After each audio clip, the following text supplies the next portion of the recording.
No, no, no. Looking at me, chat? No. No chocolate for the dogs. Doesn't matter how much they bark about it. Don't give them.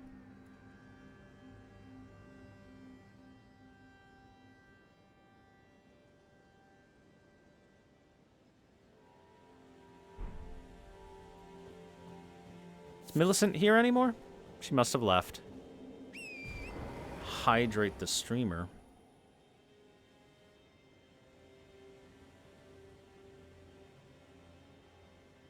Hydrated. Okay, so last time we were here, we did go to the Shack of the Lofty. That was just so that we could kill the invader there. I need to change the time of day. There's nighttime enemies that we're going to be wanting to see. So, nighttime go.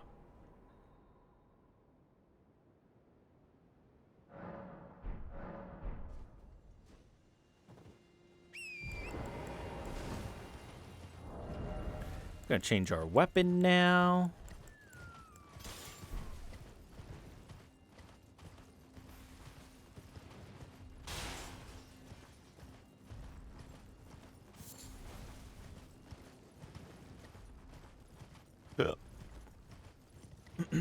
Hi, Setica.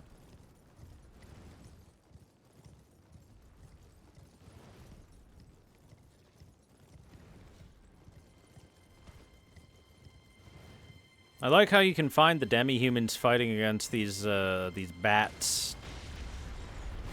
And the bats winning.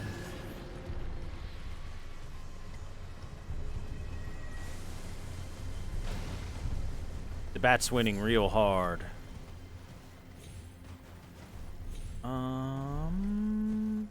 Oh, I guess I can't go up there from here.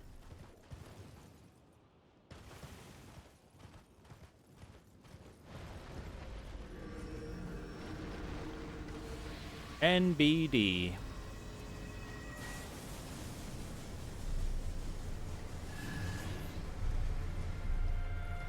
Remember, chat, NBD stands for nice big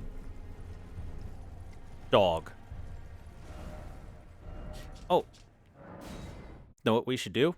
I have something to level up first.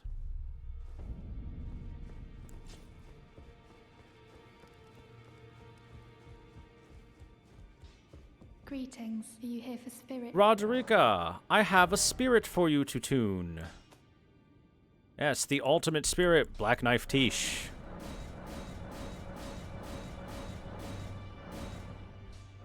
%100% power up. We'll do the Mimic tier, too, eventually.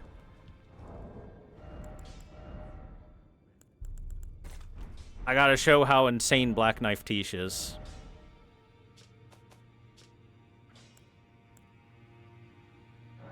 Because Black Knife Tish is crazy good. Oh my god, that's a giant Franker Z.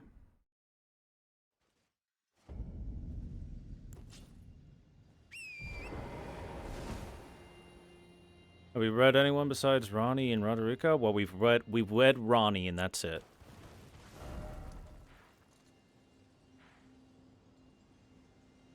I have to go up and around to get up there, don't I? Well, let us begin the journey.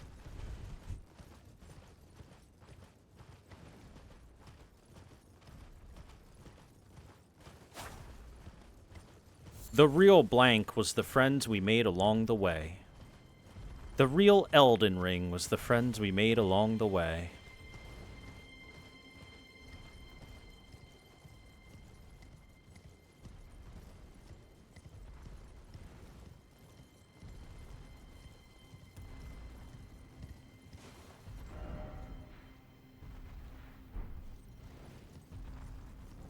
Ah, I see that golden tree up there.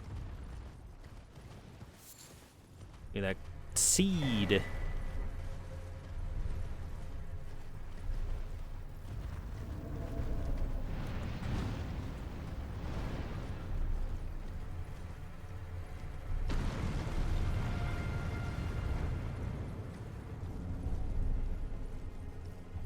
Hey, look. I need something big and powerful to hit this so that we can get the goodies inside. Come smack this pinata for me, big guy.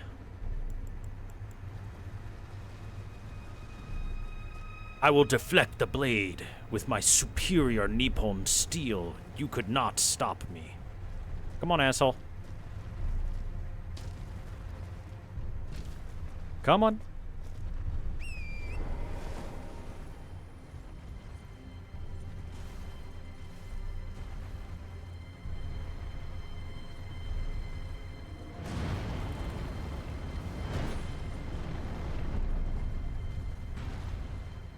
Come on, buddy.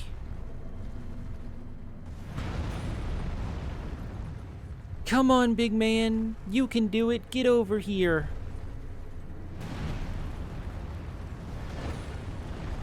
Good job! Yay! I'm so proud of you. Smithing 7 times 3. Regular smithing?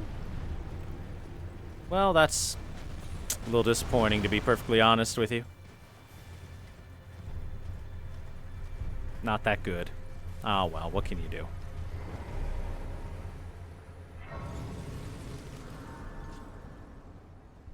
Hey, look, it's one of my favorite things. A bird's eye view telescope. Let's take a look around the area. We've got a large frozen over lake, it would seem. Large lake. Hey, that looks like a rise, a sorcerer's rise up there. I wonder what could be in there.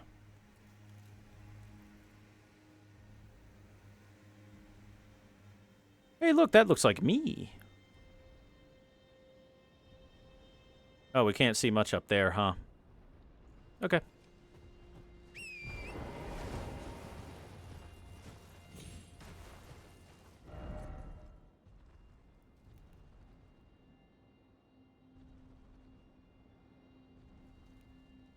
Anyway, we're just gonna go up here and around to where I want to go. Hey, look! Those who live in death, including this guy here who was hanged to death. And somehow magically the rope breaks the second we get near him.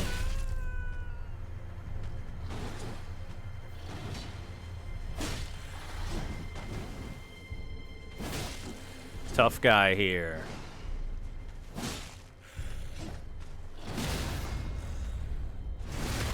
Ow. He hit me twice and most of my health disappeared.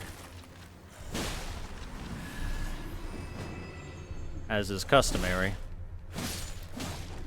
The Elden Ring special. Get hit twice, basically dead.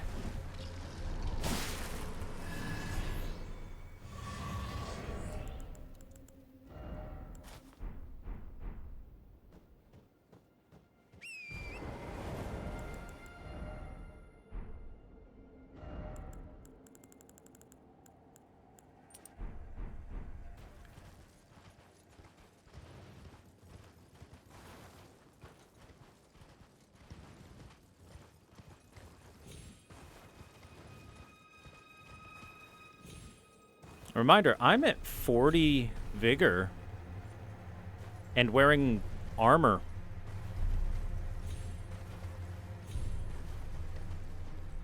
Everything about every Souls-like I've ever played in my life says that I should be perfectly fine with taking a couple hits. Elden Ring is just built different. Built wrong.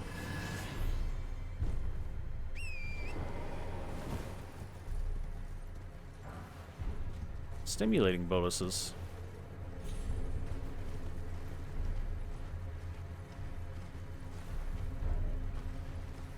Snails. Bum bum bum bum ba bum bum bum ba bum. Snail. Rolls can finish off giant skeletons. I have Greaves. Briar Greaves on, they deal damage when you roll into an enemy. Even 1 damage is enough to kill them once they've been downed. To put them down for good.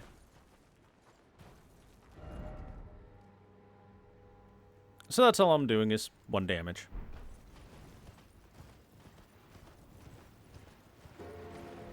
Bong. let's take a look out of here at this fort that we're going to be invading soon. You can see that there's a walking mausoleum with a bell. That's nice. Uh-oh. Lion. Lions and tigers and bears, oh my.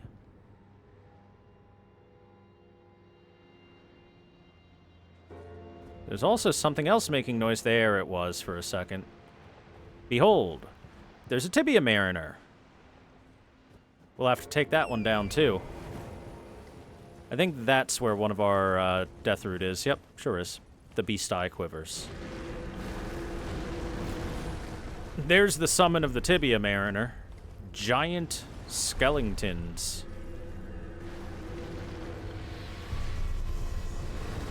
Large bones.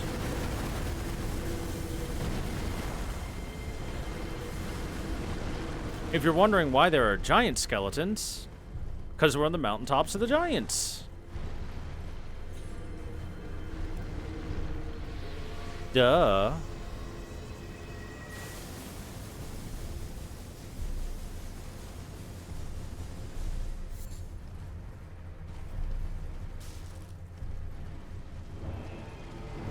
But before we deal with that,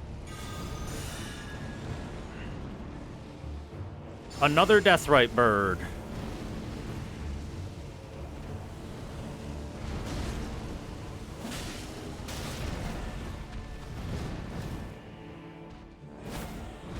Ow.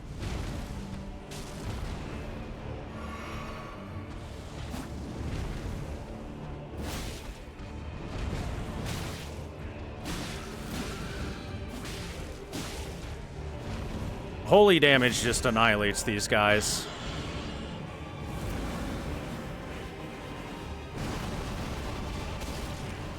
Owie. Hey, get down here. Get down here, you. Go on. Figure it out. I can't go up there and follow you. There's no way that works. Okay. Will you start flying already?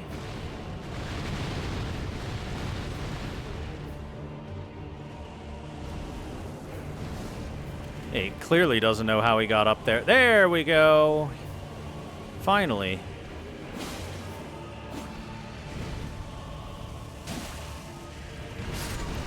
Fuck. I timed that so poorly and just ate it. You know, if he didn't find his way up there... Oh, I needed to go to the Grace, not the Stake of America. After all, I need to change the time of day because this is something that they should have... That's something I wish they didn't do, is change the time of day when you respawned, just so that you could continue fighting the nighttime things. Instead, you gotta sit down, pass time. That was a lot of damage? Yes. Guys, this is Elden Ring. The second you hit late game, everything two-shots you. Or some things one-shot you. It does not matter what your armor is. It does not matter how good your equipment is. It does not matter how much vigor you have. You can have all this life. Everything will two-shot you.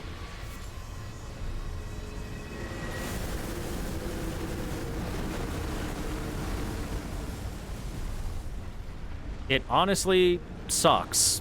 It's the worst thing about Elden Ring's design.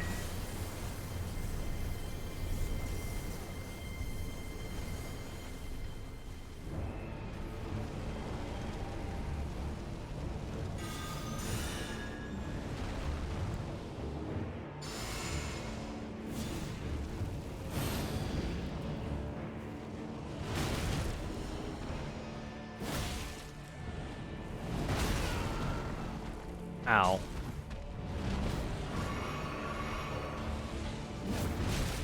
Bitch.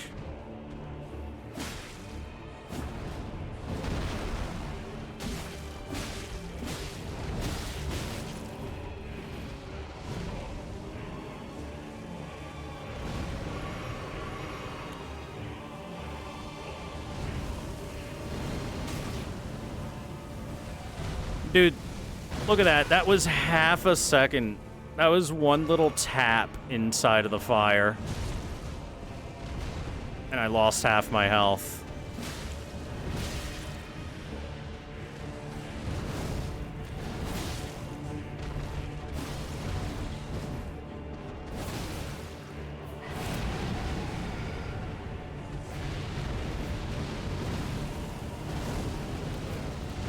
Ow. Ow.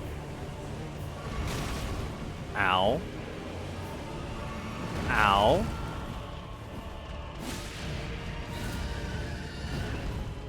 Dead.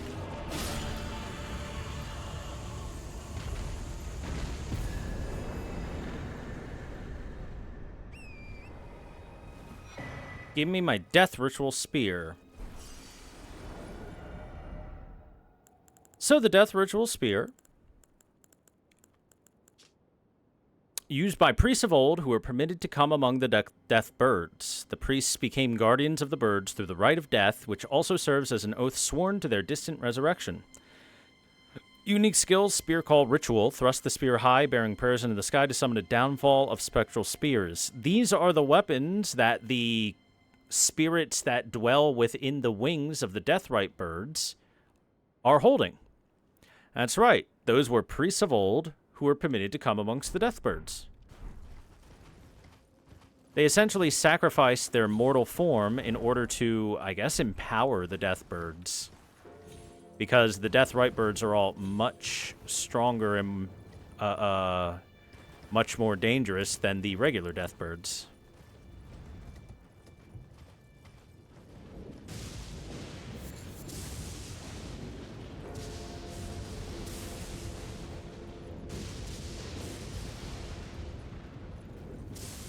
Now, you wait just a second here.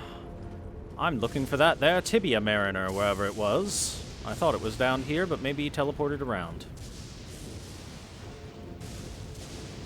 The birds don't seem like they need guardians. Reminder, the regular death birds and the deathrite birds are vastly different in power. The deathrite birds that have those old priests that have sacrificed themselves to them and empowered them, like the one we just fought, way stronger than the regular death birds.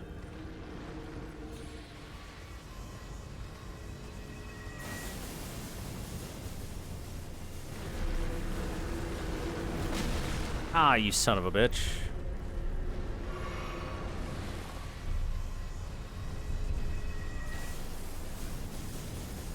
Now, where is the tibia mariner?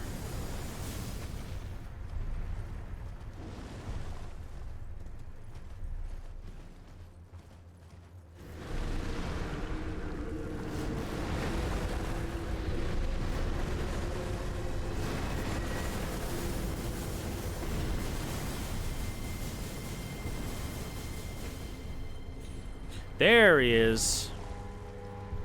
He's dootin'.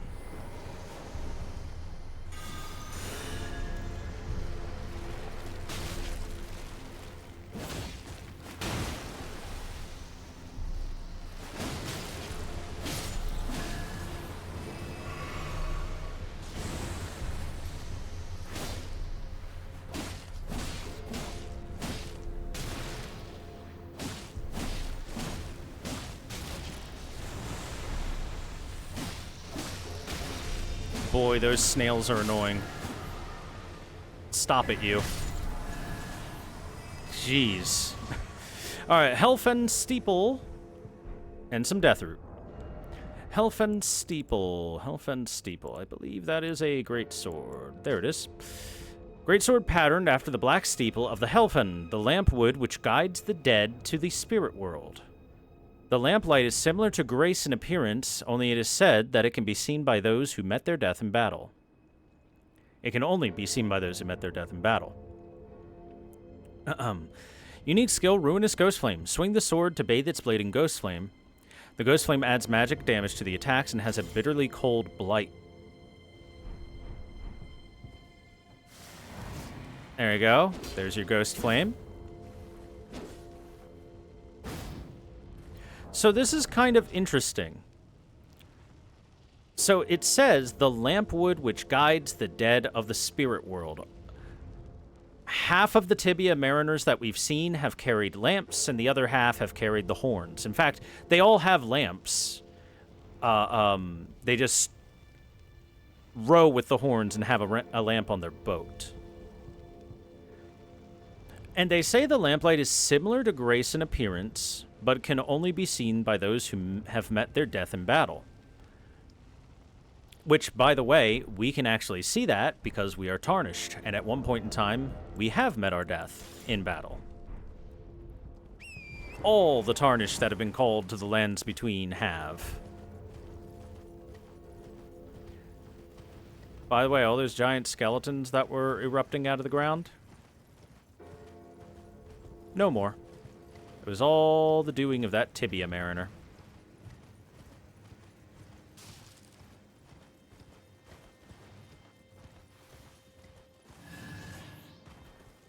Something just died.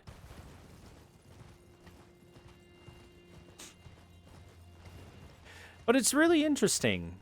This, like, fascinating relationship with death that used to exist in the days of yore, long before the Golden Order. And it's very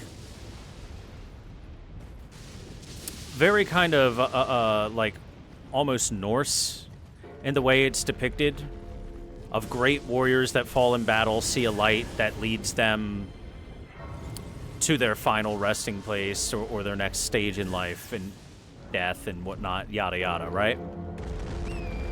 We've also had Valkyrie's prostheses and stuff. There's a lot of, like, Norse-related stuff in this game.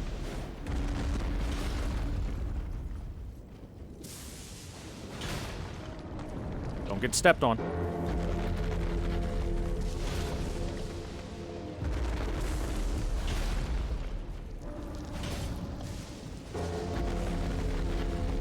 Bing bong.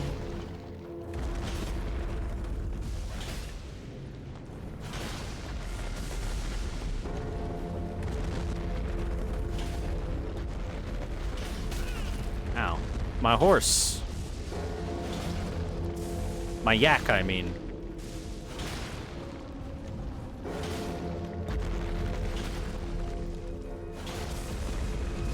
Man, this one's coated in skulls everywhere. Gotta get those barnacles washed off of it. Or I guess in this case, like, smacked off of it. There we go. It will now sit down forever.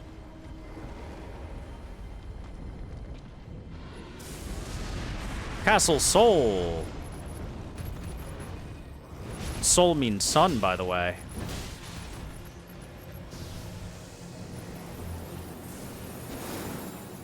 Interesting name, considering there's not a lot of sunlight here.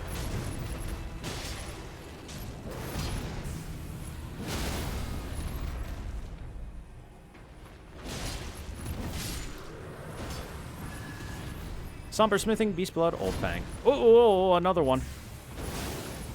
Why is this one half dead already? I mean, I guess I shouldn't look a gift horse in the mouth here.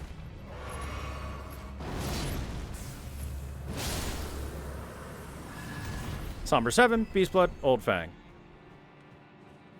Sheesh.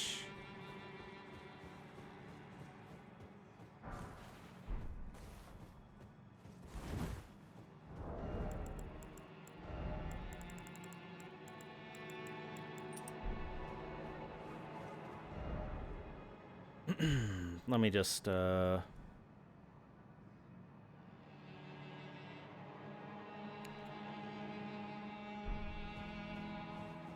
we go.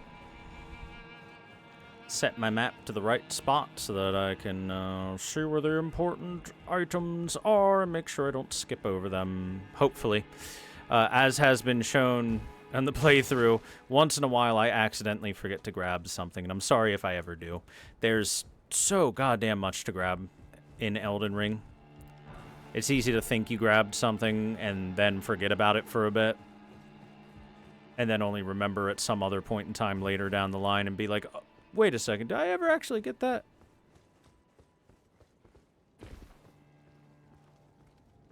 Slug.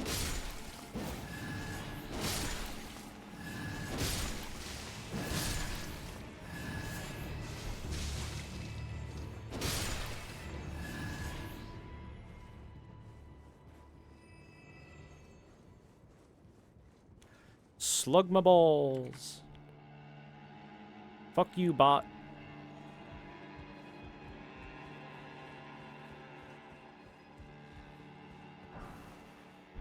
Remember, never click a link that a bot puts in the chat. You don't know what that link could do to you.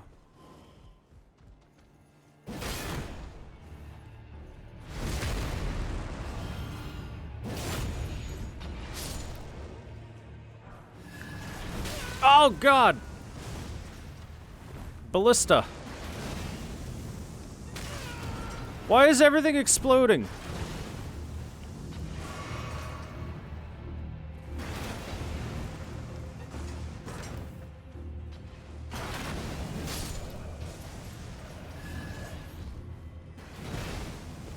Jeez. Explosions and ballista fire freaking everywhere.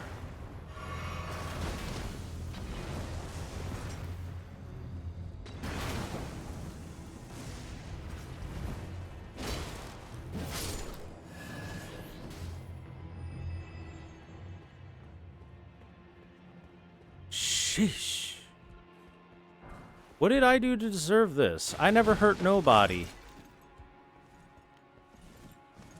Okay, sure, I happened to have been there when some people died, but it's not like I personally killed them or anything. My sword just happens to be coated in the blood of those who have died, but, you know, it could happen to anyone. Blood is slippery, you know, you slip and fall, and then the blood gets all over your weapon and your armor, and I never hurt no one. Hey, look, another painting.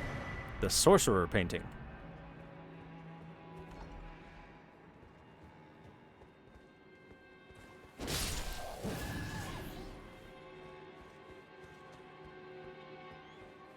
Yeah, exactly. Remember, guns don't kill people. I mean,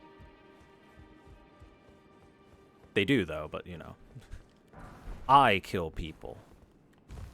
With guns. Pow.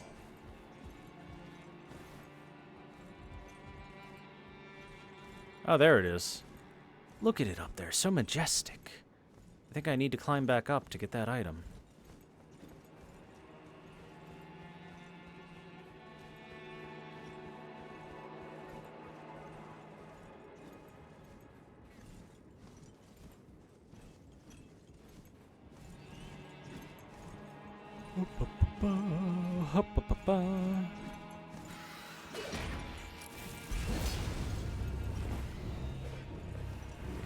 Freaking ow.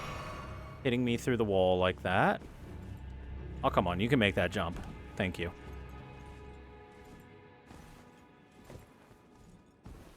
There we go. The Stormhawk Axe. Don't I already have one of those?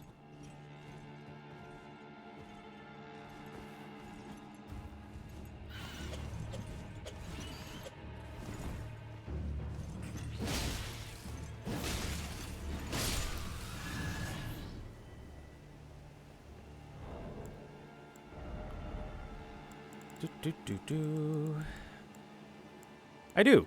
I do already have one of those. I thought so.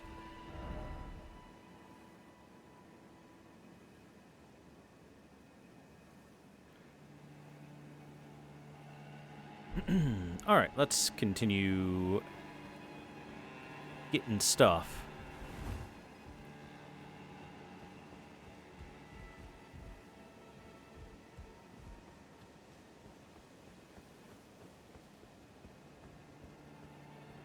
By the way, we currently have the effects of a Gold Pickles Foul Foot. For some reason.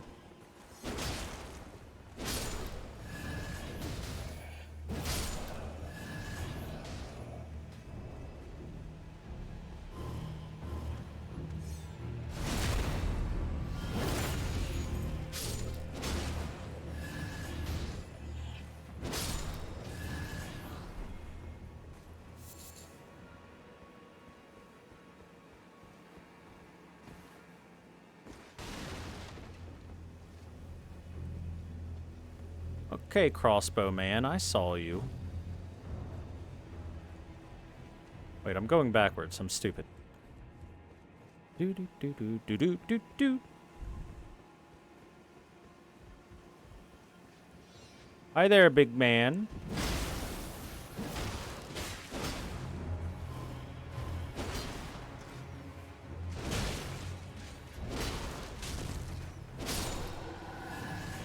Alright, crossbow guy.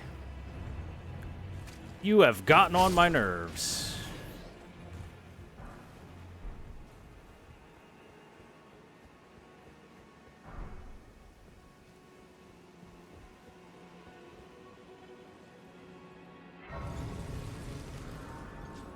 Let's see. We are at the Church of the Eclipse. That should be... Yeah, if you look at that, we are in a church, as it said. We got a ghost. Oh, great sun, frigid sun of soul, surrender yourself to the eclipse. Grant life to the soulless bones. The Eclipse Shotel.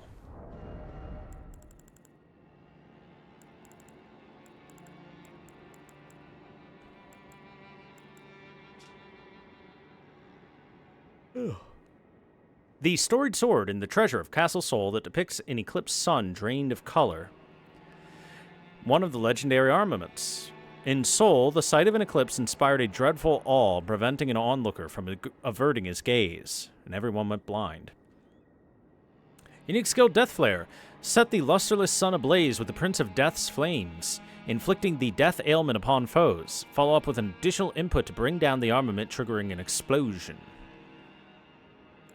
I will remind you that a visage of the eclipse...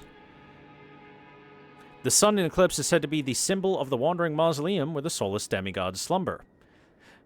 So, an eclipse is supposed to be a symbol of the wandering mausoleum, but you can also take that as being a symbol of the Prince of Death, because the wandering mausoleums only exist specifically because of his existence in the first place.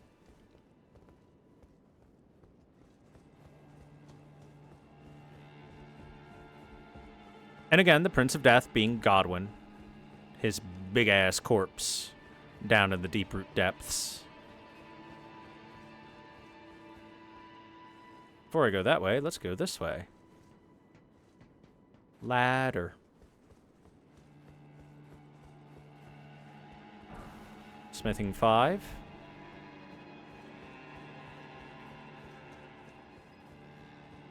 Also, hello, Disaster Lord. How are you?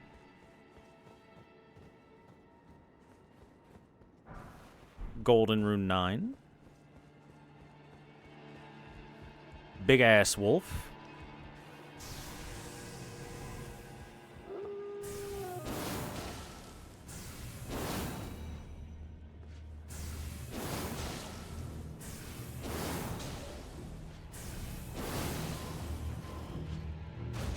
No, you don't.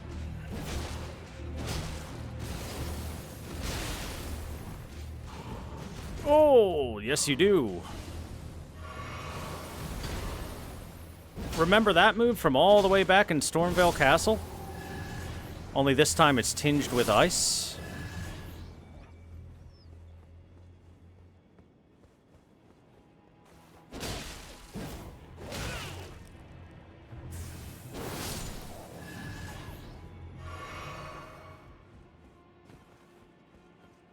Dog barely taps me. I am wearing big armor. I am massively overleveled. A third of my life is gone. Stone sword key. That's worth getting.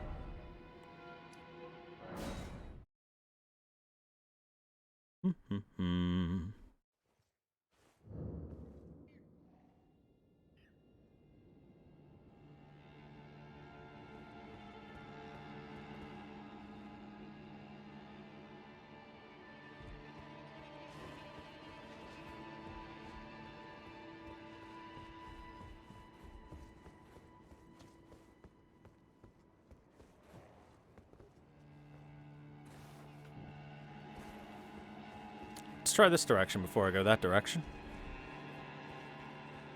Ladder.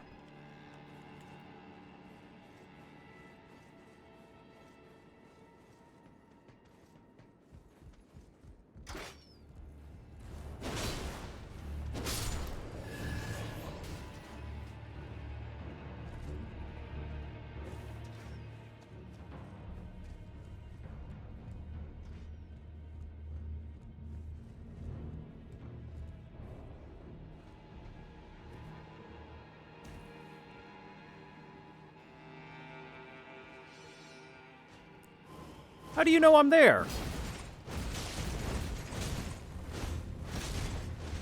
Okay, sir. When is it my turn to attack?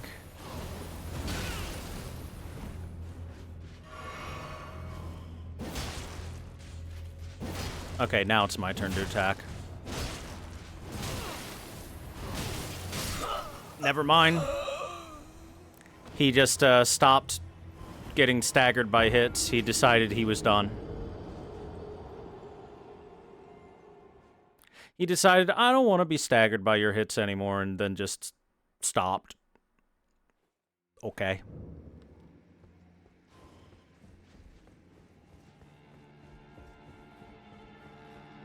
How come I can't do that?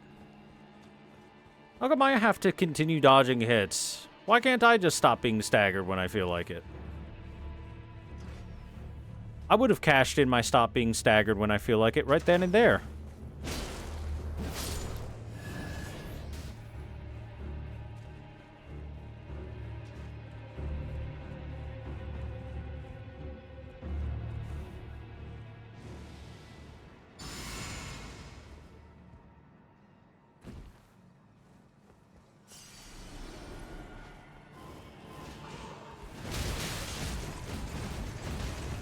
Seven, 8, 9, 10. 10 swings before he was done. Oh, I'm stuck. Well.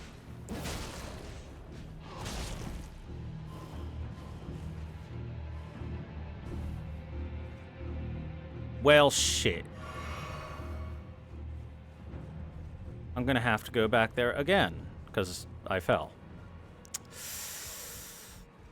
Why is he allowed to attack so much?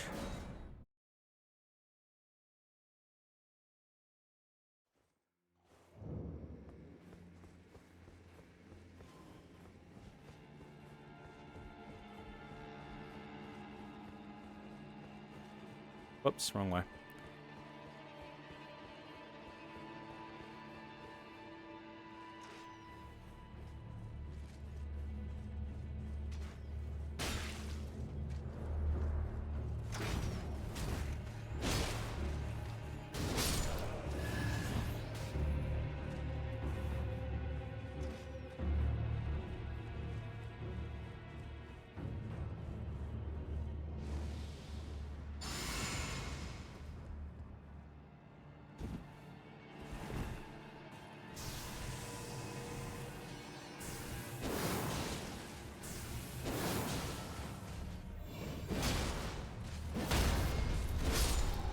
Hey, that works.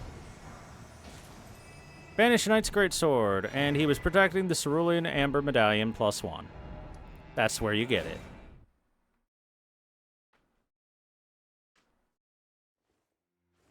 Alright, Banish Knight's Greatsword. Let's take a look at that.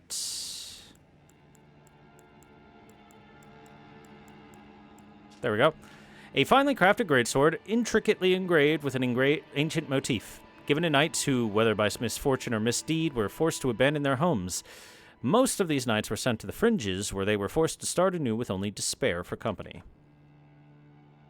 Ah, yes, prevent him from attacking at all. Yeah, that's kind of what you gotta do. That's the plan. Yeah, yeah, yeah, yeah. Yeah, yeah, yeah, yeah.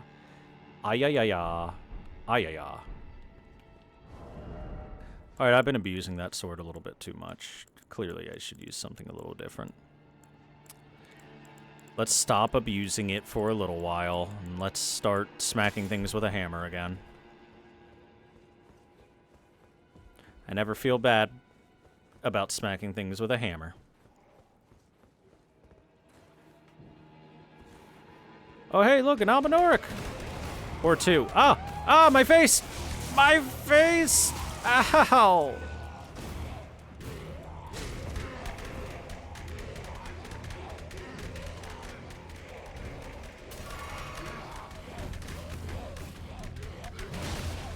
Oh, come on.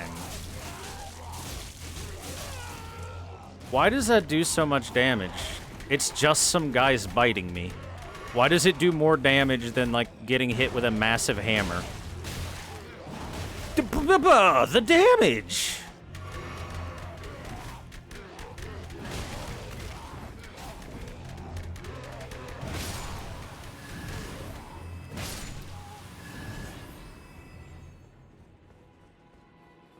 Jesus.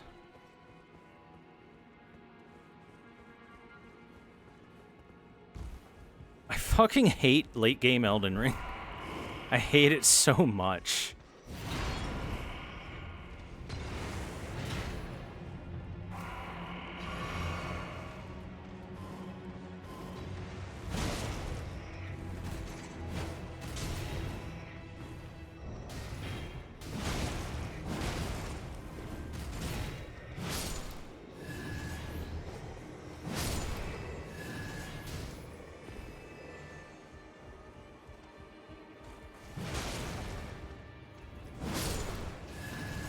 Hey you, why'd you do that?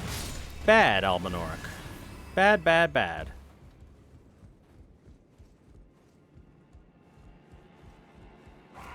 And another one. Oh no, I already know about your kind.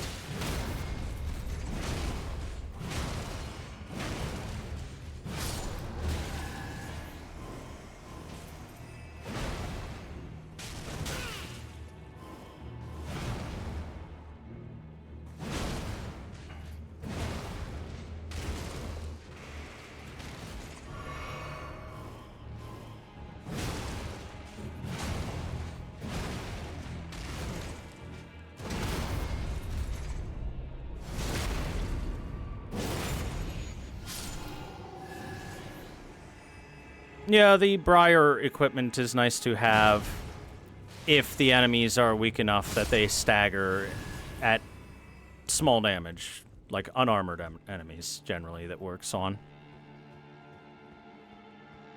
It's nice. It's solid to have. Hey, look! A lift. You know what that means? A shortcut.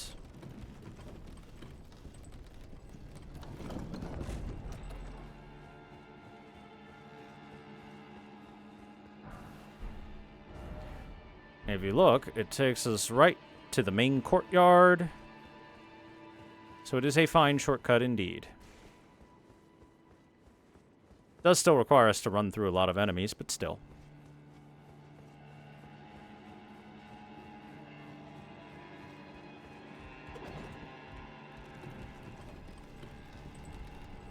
Yeah, late game Elden Ring is just, hey, the enemy does third of your health. They might as well just scale max % health damage with every hit. Commander Neal! Hey, he's summoning in friends. I'm gonna summon friends too.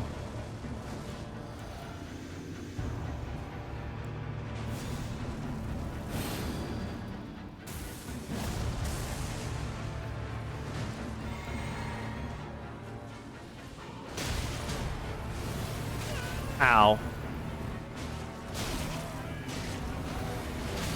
Fucking come on, asshole.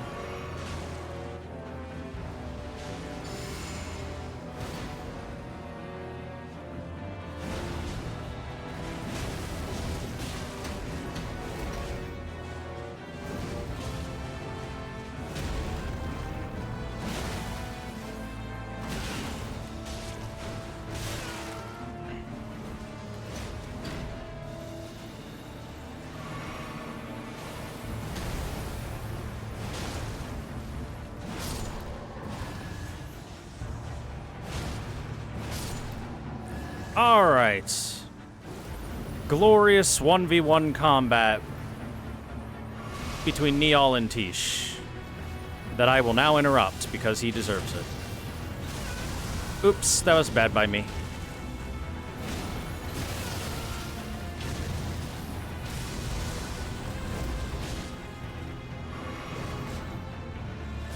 I can do lightning too! Oh god, he doesn't care about my lightning at all.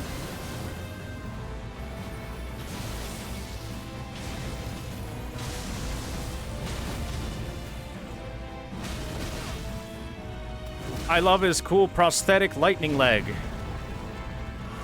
It's really neat.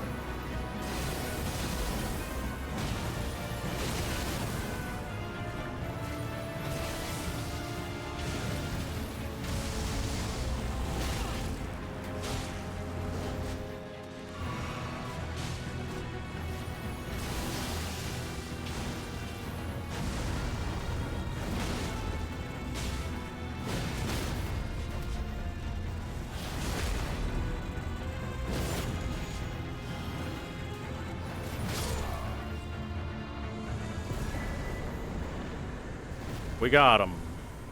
Well done, Tish. The veteran's prosthesis.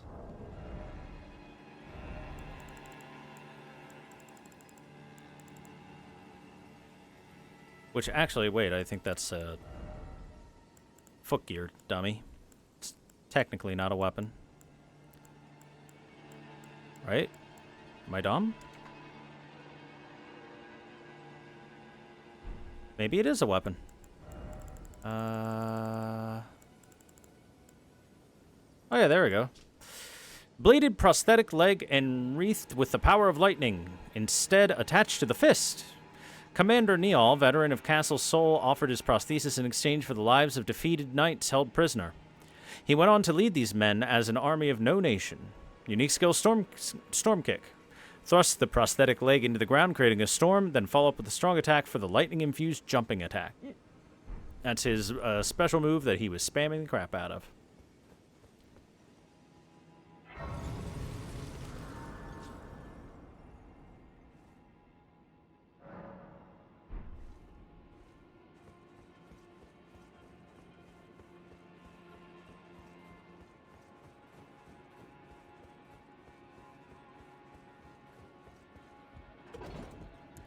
Now, what could he have been protecting?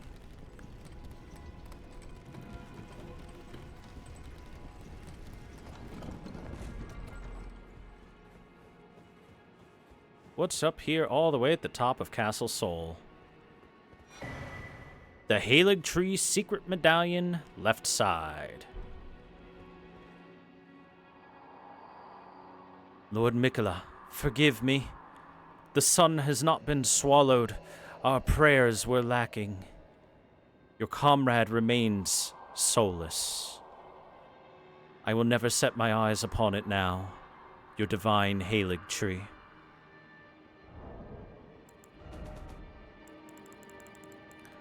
So, the left half of the secret Halig Tree medallion. Brandishing the medallion with both halves conjoined will activate the Grand Lift of Rold, granting access to a hidden path. In other words, this secret medallion will guide the bearer to the land of Mikola's Halig Tree.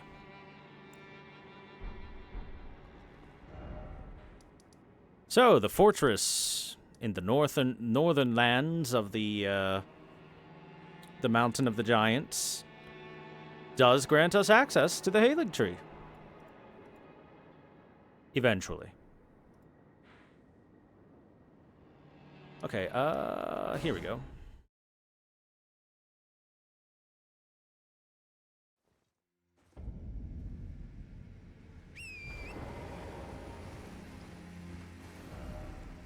We're gonna go over there.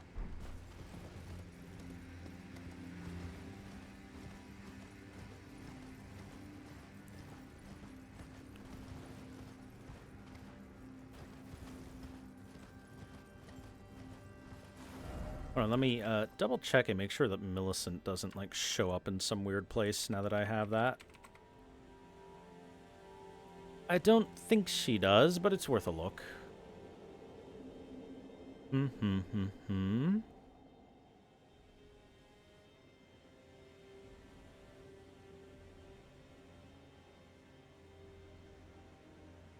Okay, yeah. Next time we see Millicent is a little ways away. We still got some stuff to do. Hey, wait a second. I killed your Tibia Mariner.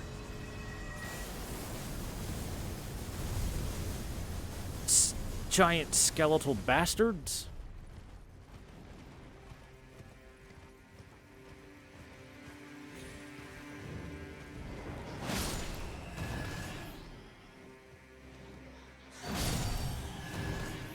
The Stargazer's Ruins. There's something important here for us to do. Something we promised to do a very, very, very long time ago. Where did you go?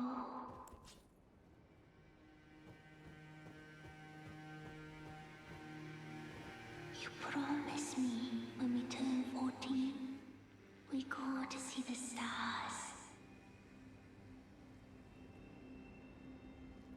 That's right, that's the jellyfish I've talking. been waiting ever so long. Forever and ever it seems.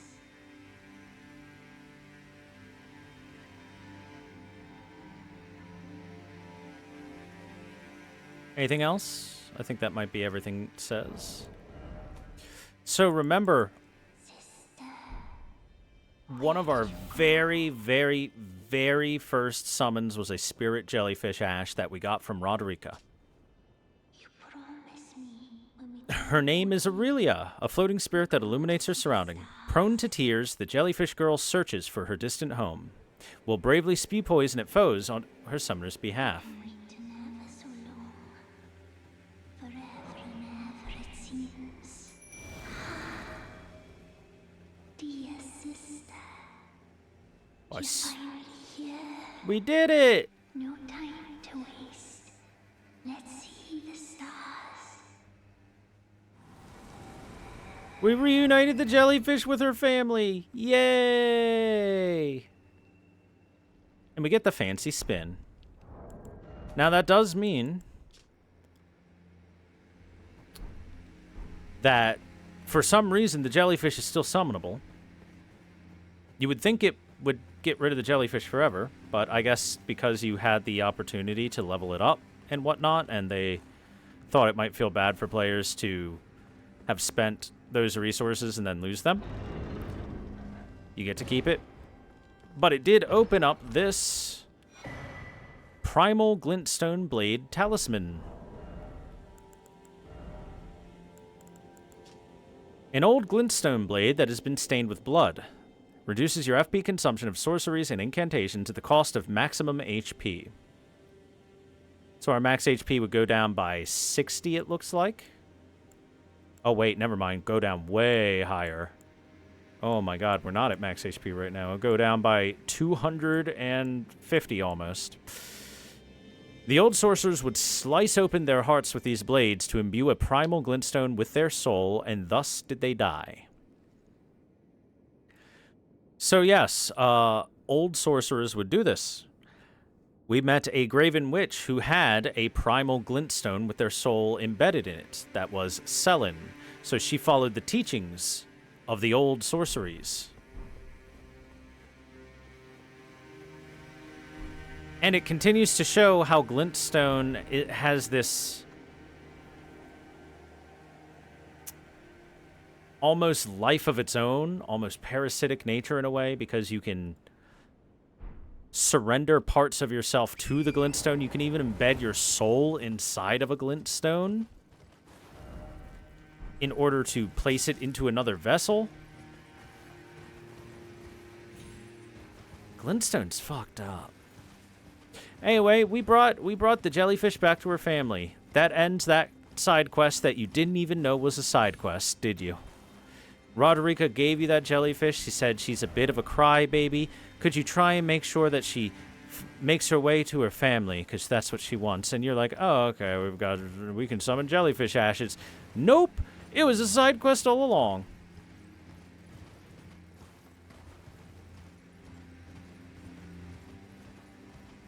Hey, look who it is. T-pose.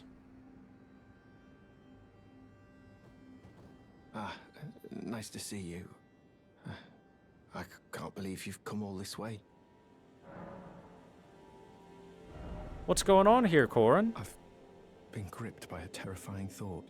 The rhythms and calculus of the Master's finger betray a suspicion of the holism of the Golden Order, a conceit, I am afraid, that cannot be overlooked. Oh, but how could this be? I dread to even entertain the possibility, but somehow I cannot cast aside my doubts about the Master. Tell me, have I simply lost my head?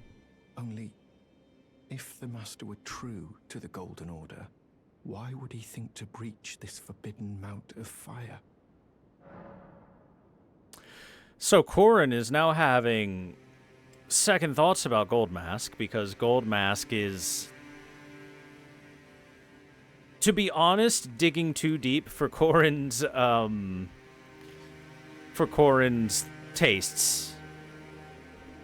Goldmask is trying to uncover the truths about the Golden Order, about the gods within them and demigods and whatnot, about what any knowledge they may have locked away, anything they've deemed profane, anything like that. Goldmask is trying to find out the truth. That seems to be what he really wants. At least based on where he goes, the questions that Corrin says he's looking for answers to, stuff like that. Because, if anything, Goldmask is being the most loyal to something Marika said long ago. Remember when we sat down with Melina, and she said that long ago Marika said the words that she would investigate the truth of the Golden Order to find out more, and her comrades faltered and she questioned why. Goldmask here is, well, trying to investigate the truth of the Golden Order. To dig up all the skeletons in the closet. And Corrin is seeing it as blasphemous because he is a blind follower. Get it? His eyes are covered because he is blindly faithful. Ha-ha! And meanwhile, Goldmask, not so much. Oh, Master, put my mind at ease. Dispel these fearsome thoughts. I want to place my trust in you, to be your scribe.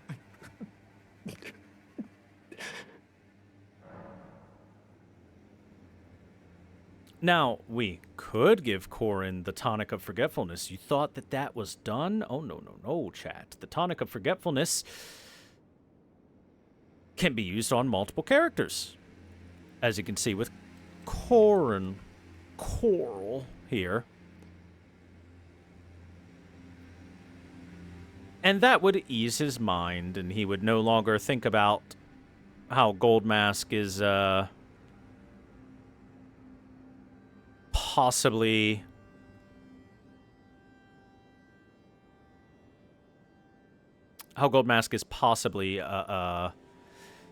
going to commit what he would consider to be a level of heresy. How many do you get? You get one Tonic of Forgetfulness. One only.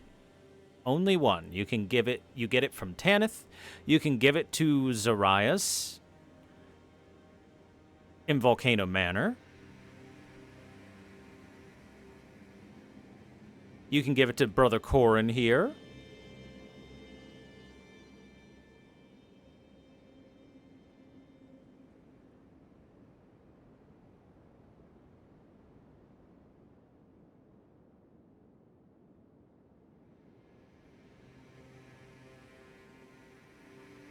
And that's about it. But here's the thing.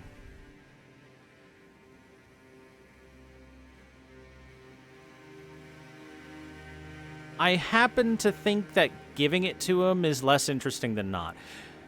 He does refuse to take the Tonic of Forgetfulness if you offer it to him. However, it does change his quest line just a little bit. Just a teeny tiny bit. Teeny tiny bit. So we're going to not even offer it to him. Anyway, Corrin, you enjoy T-posing with the big guy here. Somber Smithing 9, nice.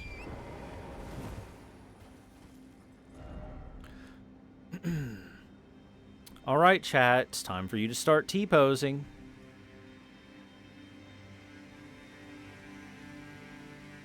Let's see, what's that over there?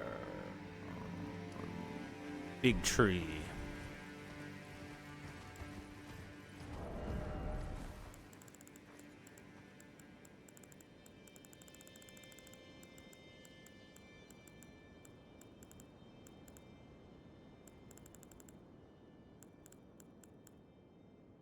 Axe.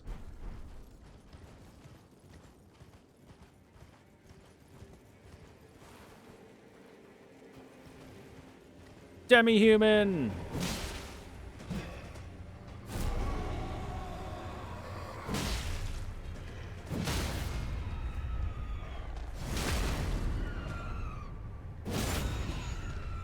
Got him. Hey, a bloodstained dagger. We got it. Finally got that drop. How many of those guys did I have to kill before it finally dropped for us? Dagger with a bloodstained blade. Afflicts targets with blood loss. As blood darkened the dagger through repeated slashes and stabbing, its blade only grew sharper and harder. So this is a slightly better dagger because it does blood loss than the regular dagger. I'll even equip it because it does have a quick step on it. And that's the only reason I really have that dagger equipped is for quick step. Look at this big tree that seems to have been slightly broken. Slightly broken tree. It is a minor Erd tree, but one thing you'll notice that's different between this minor Erd tree and other minor Erd trees, like if I were to say go down to even Caelid, it's not blooming and it's not shining with a radiance on the map, unlike the other Erd trees. So you have to imagine that this Erd tree kind of dead.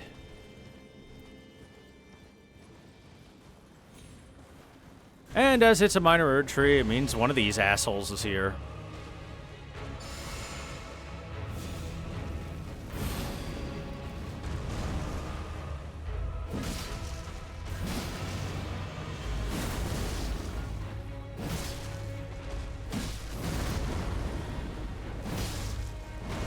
This is why I pulled the axe out. How else are you to chop down a tree than with an axe?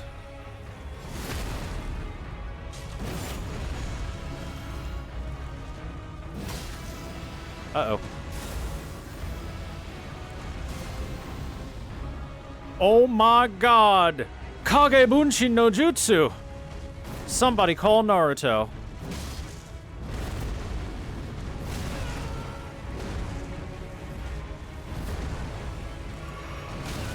Oh my god. You really had the range for that? Come on. Bollocks, I say.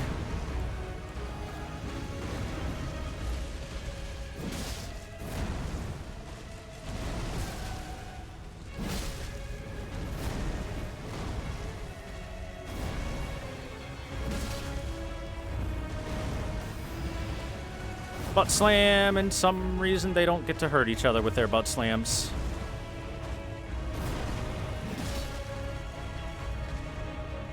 At the very least, they do share a health bar.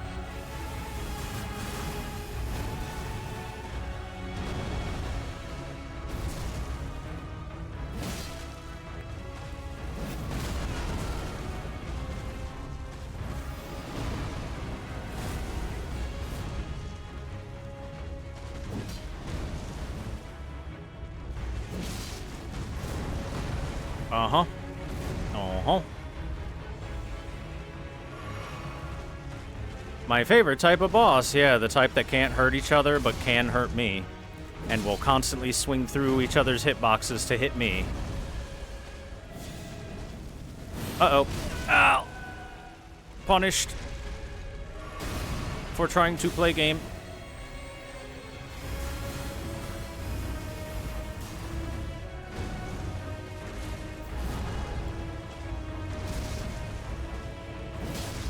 Oh my god.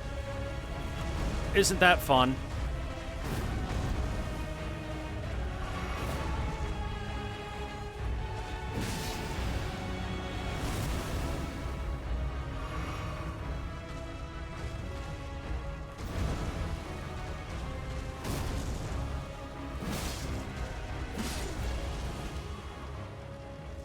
Could be worse. At least they share a health bar. Not the exact same as a double boss. Slightly better double boss. Slightly. Cerulean Crystal Tier and the Crystal Crimson Bubble Tier, I mean. Okay, let's see. Another Cerulean Crystal Tier. This is the other half so that we can restore maximum FP if we put them together. And the Crimson Bubble Tier. The resulting concoction automatically heals one's HP in the moment before death. However, this effect only occurs once and will expire after a certain duration. So, basically, the way this works is you're about to die, and instead of dying, this gets absorbed instead. It's like it's a death cheat.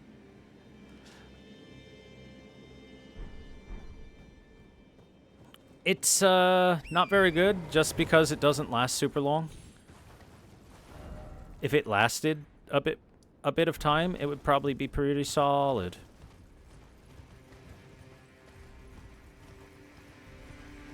Zelda Pink Fairy equivalent. Yep. Yep. Yup. Okay, got all that. All right, now it's time to go the other way. Time to make my way to the east for a little bit.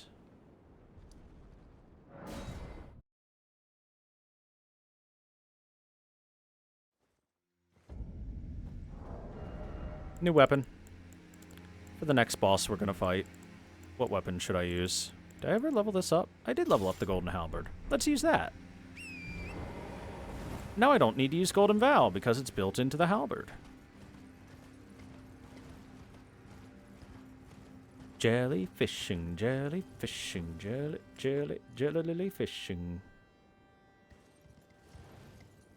Oh.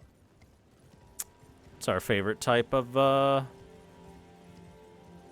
scarab beetle. The invisible ones that like to run around. Ooh, first try. Ash of War, Seppuku. There you go, chat. This is like one of the best Ash of Wars. In fact, it's probably the best Ash of War. This Ash of War grants an armament the blood affinity in the following skill. Seppuku, a forbidden technique used by swordsmen from the land of reeds. Plunge the blade into your stomach to stain it with blood. Increases attack power and improves the ability to inflict blood loss. Usable on swords as well as polearms capable of thrusting. Anyway, you use up a bit of your own HP for this, but it greatly increases bleed. Greatly increases bleed. I mean a lot. It's very good.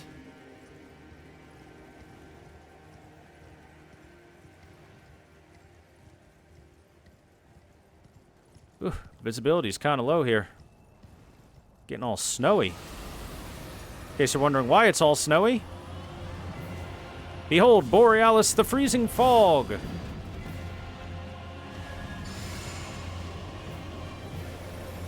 By the way, something that is boreal means it's something that is icy. A dragon! But not a real-ass ancient dragon. Instead, just a little bitchy wyvern.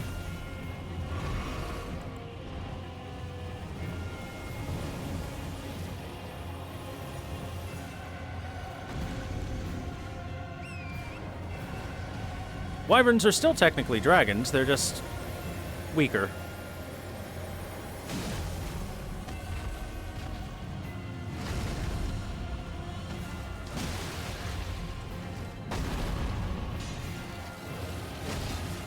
Oh, that's a lot of ice damage.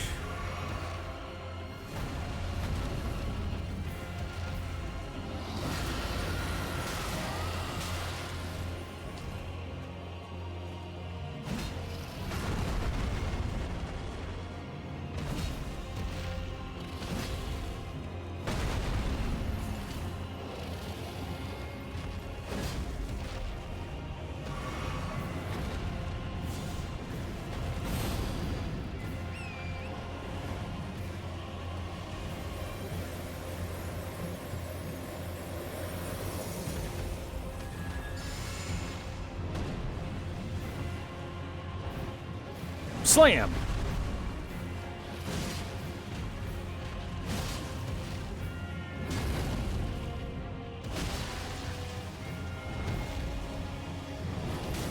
Ah, shit.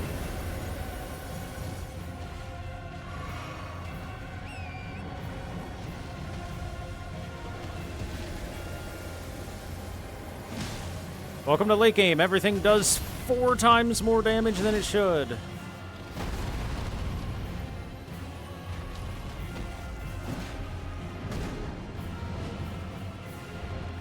Slam.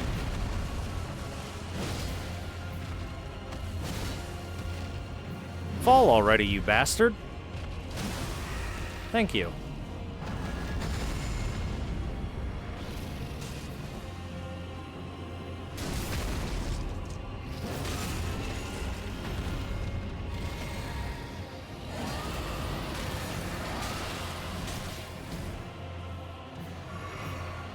Don't make me bring Tish into this.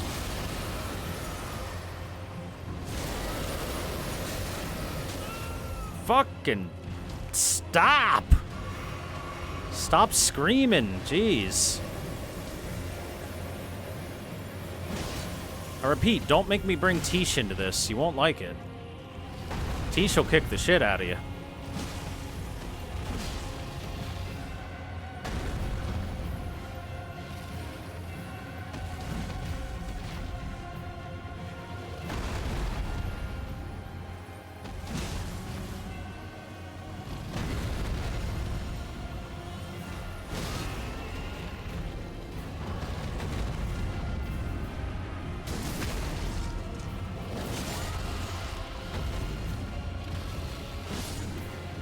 Take that.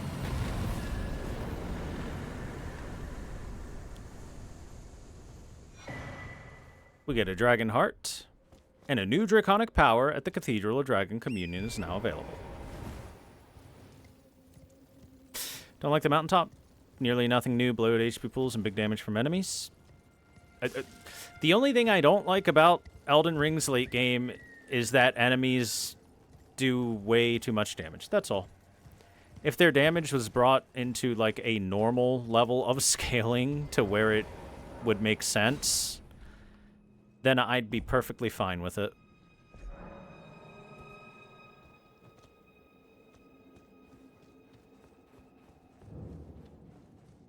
It just is not, in my personal opinion, particularly fun to feel like none of the armor you collected matters at all, and none of the HP that you have matters much at all, and everything 2 or 3 shots you no matter what you do, unless you stack lots of defensive buffs. And that's it. Alright, Spirit Caller's Cave. This is kind of an interesting place, to be honest with you.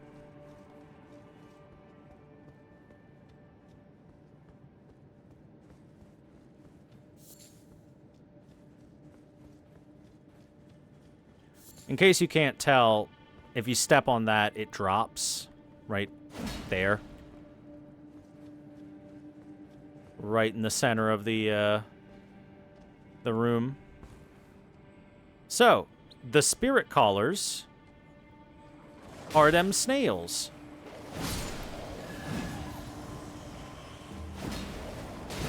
And the way they work is they will constantly resummon these things that you kill until they themselves are dead. They are essentially resummoning spirit ashes over and over and over again for eternity until they have been killed.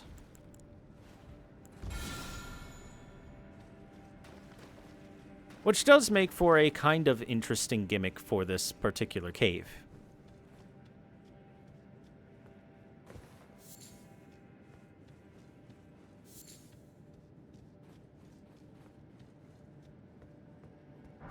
Golden Rune 10, Heroes Rune 1, and a Rune Arc. That's just, you know, a lot of runes in the Heroes Rune 10.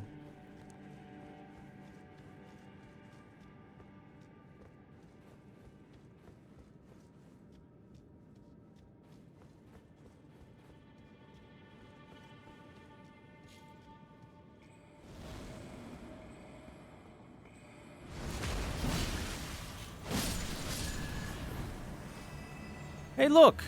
You summoned in a Land of the Reeds person. There is a samurai there. There was, but, it's good to have sound on in this place because the spirit caller snails do make sound when they're spirit calling. Awoo!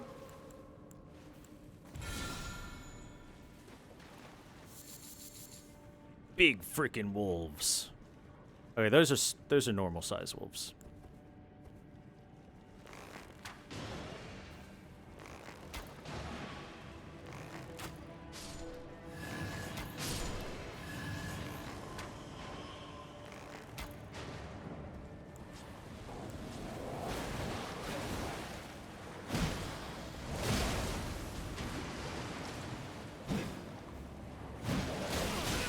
Oh my god, that's so much damage.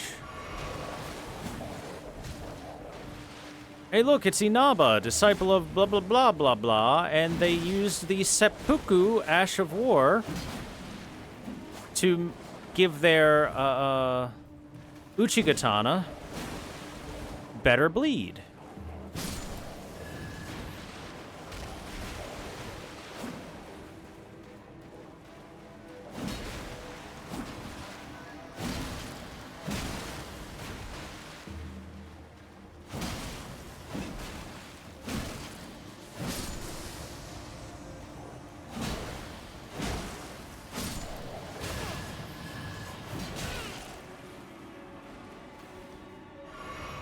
There's the spirit collar snail that was making Inaba show up.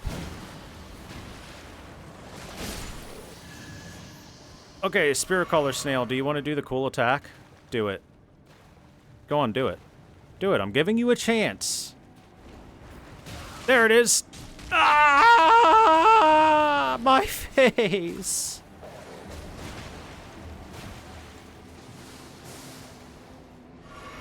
There you go, chat.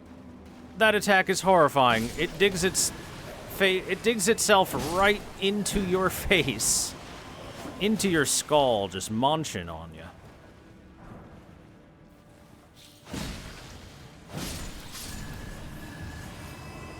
And as you could tell, Inaba and the various wolves kept getting summoned over and over and over and over again. Forever.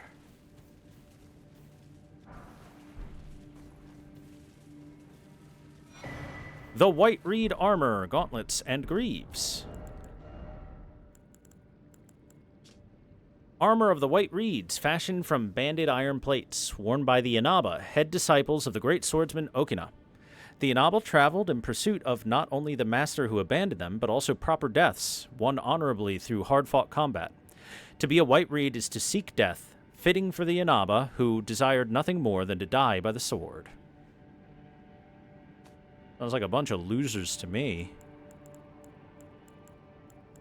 Go out there expecting death? You go out there expecting victory. Where the heck are the... There they are, Greaves. Same thing? Same thing. Exact same thing. But it's a solidly nice looking set.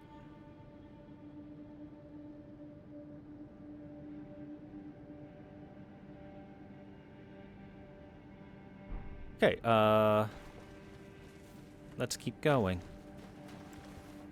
It's very possible that I shouldn't have let that spirit collar snail hit me with that attack to show it off just because it's cool, because behind this is a Godskin Apostle. Hey, you've got Blackfire? I know someone who's Blackfire. Help me out, Tish. Show them the power of the fire.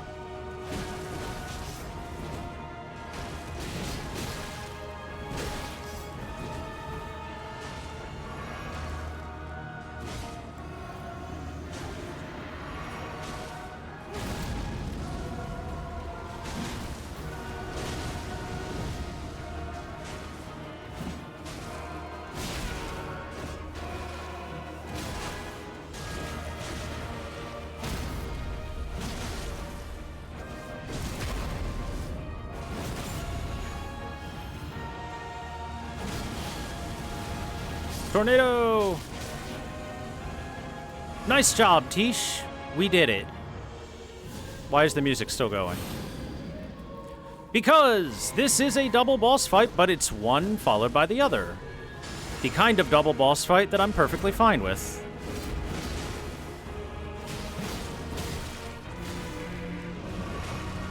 The only kind of double boss fight I'm fine with.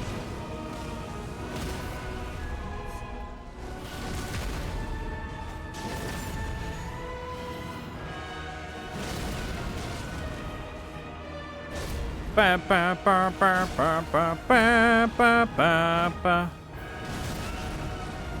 Wow, that's some big hitbox.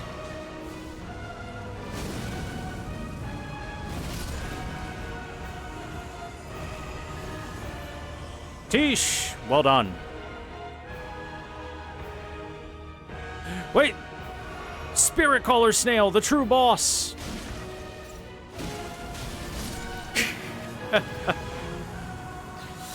So yeah, those were spirits that were summoned by the Spirit Caller Snail.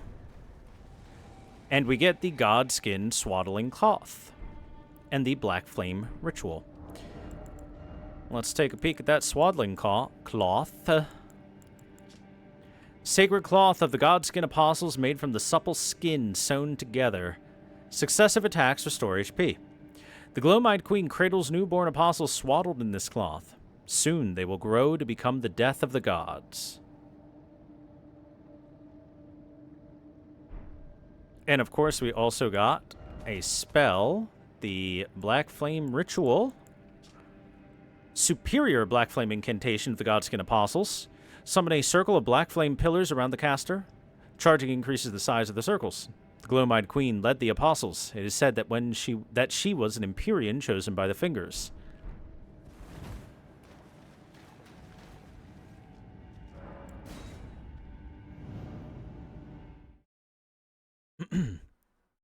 So again, Empyreans aren't all necessarily trying to make the same thing happen, and never have all necessarily tried to make the exact same things happen and been trying for the same goal.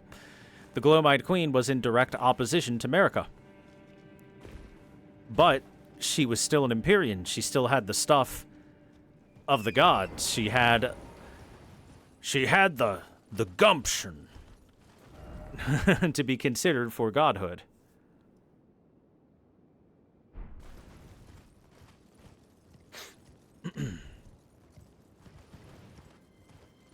A snail forced me to summon Tish? A snail didn't force me to.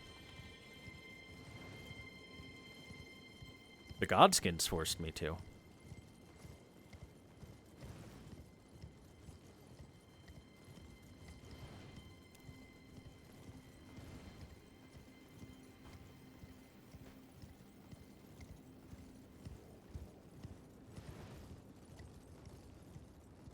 Hey, look! A church. You can see the steeple. And here we have the Somber Stone Miner's Bell Bearing number 3. I think there's only one more Somber Stone Miner's Bell Bearing in the entire game, and then we'll be able to get everything up to +9 if we wanted to.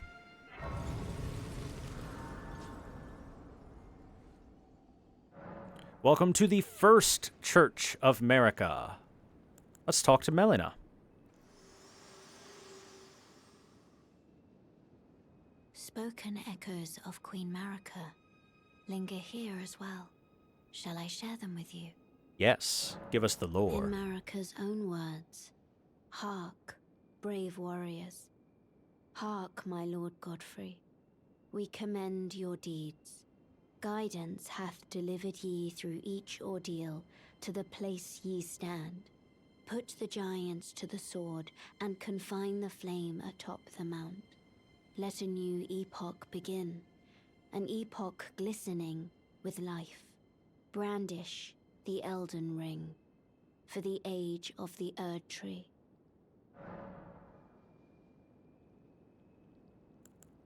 We're almost there.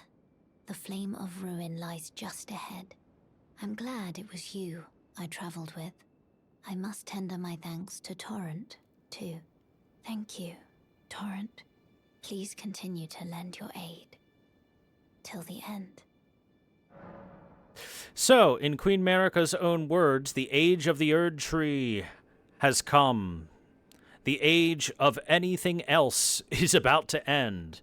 Come, Lord Godfrey, lead the armies and slaughter the giants. Confine the flame, and do not ever let it set free again.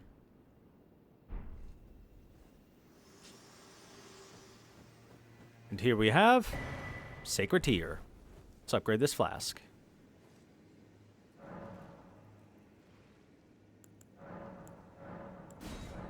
+10! Yay!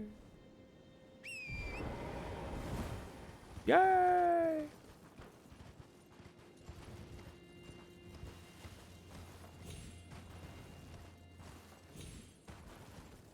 What do we have here? A somber 7.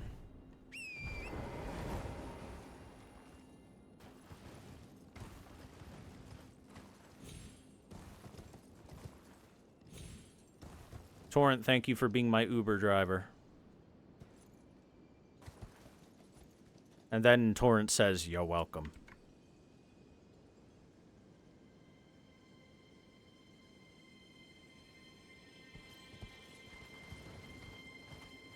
We'll give him a 5-star review.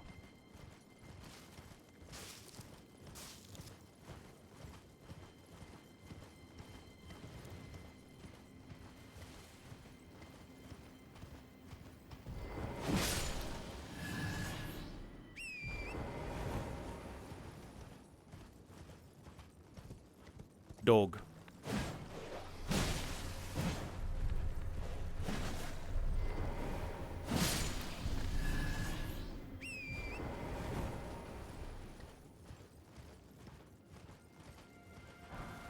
Golden Rune 7.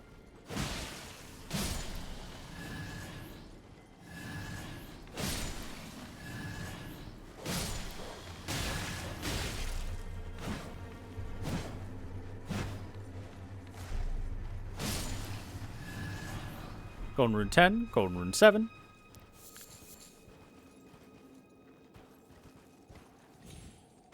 This'll just hop you right up there. Right, we don't have the map yet. It'll just hop you right up there if you want to.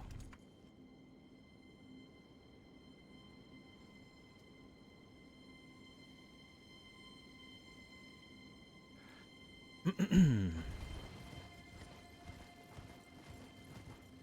I decide what end to go for? Yes, I have. Hey! It's these horrifying monsters.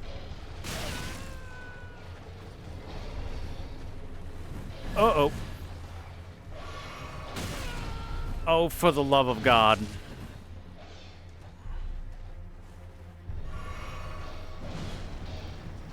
This kind of seems to suggest that it wasn't the horrors of Caelid that mutated these things. This is just a naturally occurring creature. The T-Rex dog.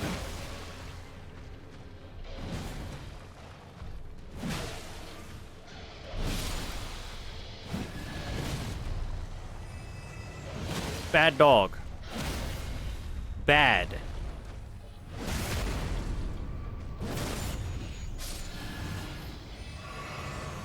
Oh, trust me, FromSoft knows all the things that players hate.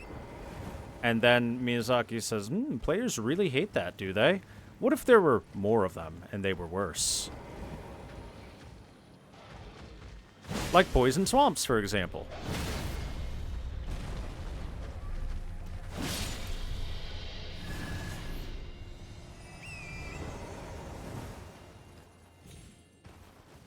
You run out of money for new enemies? No. Kinda doubt that would be the reason behind this.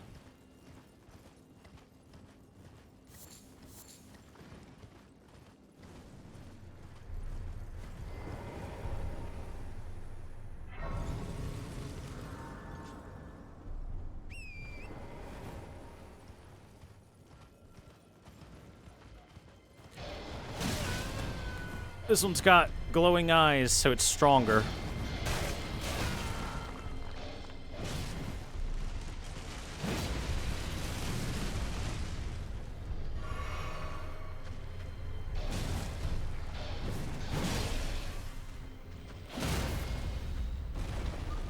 Sit, Fido.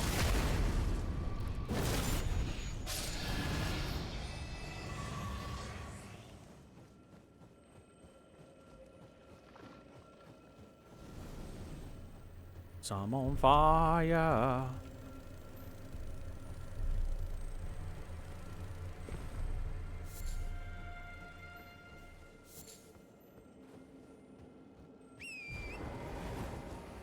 Hey, look at this.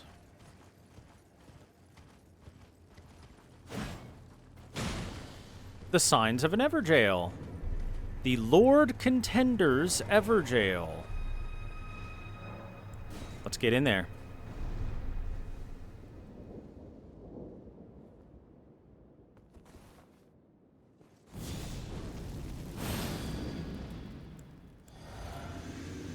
Who is this Lord Contender?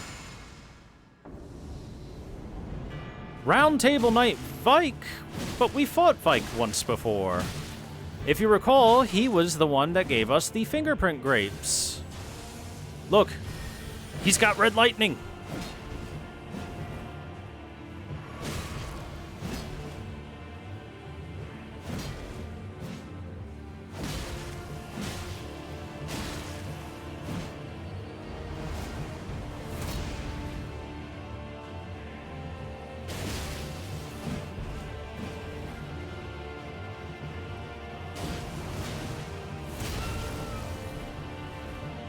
Why does one hit stagger you into the next there?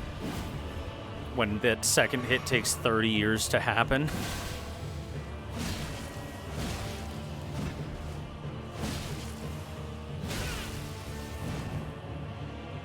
Damn, that shit hurts.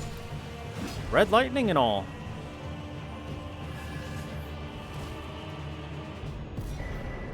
Vike's Dragon Bolt and the fingerprint set.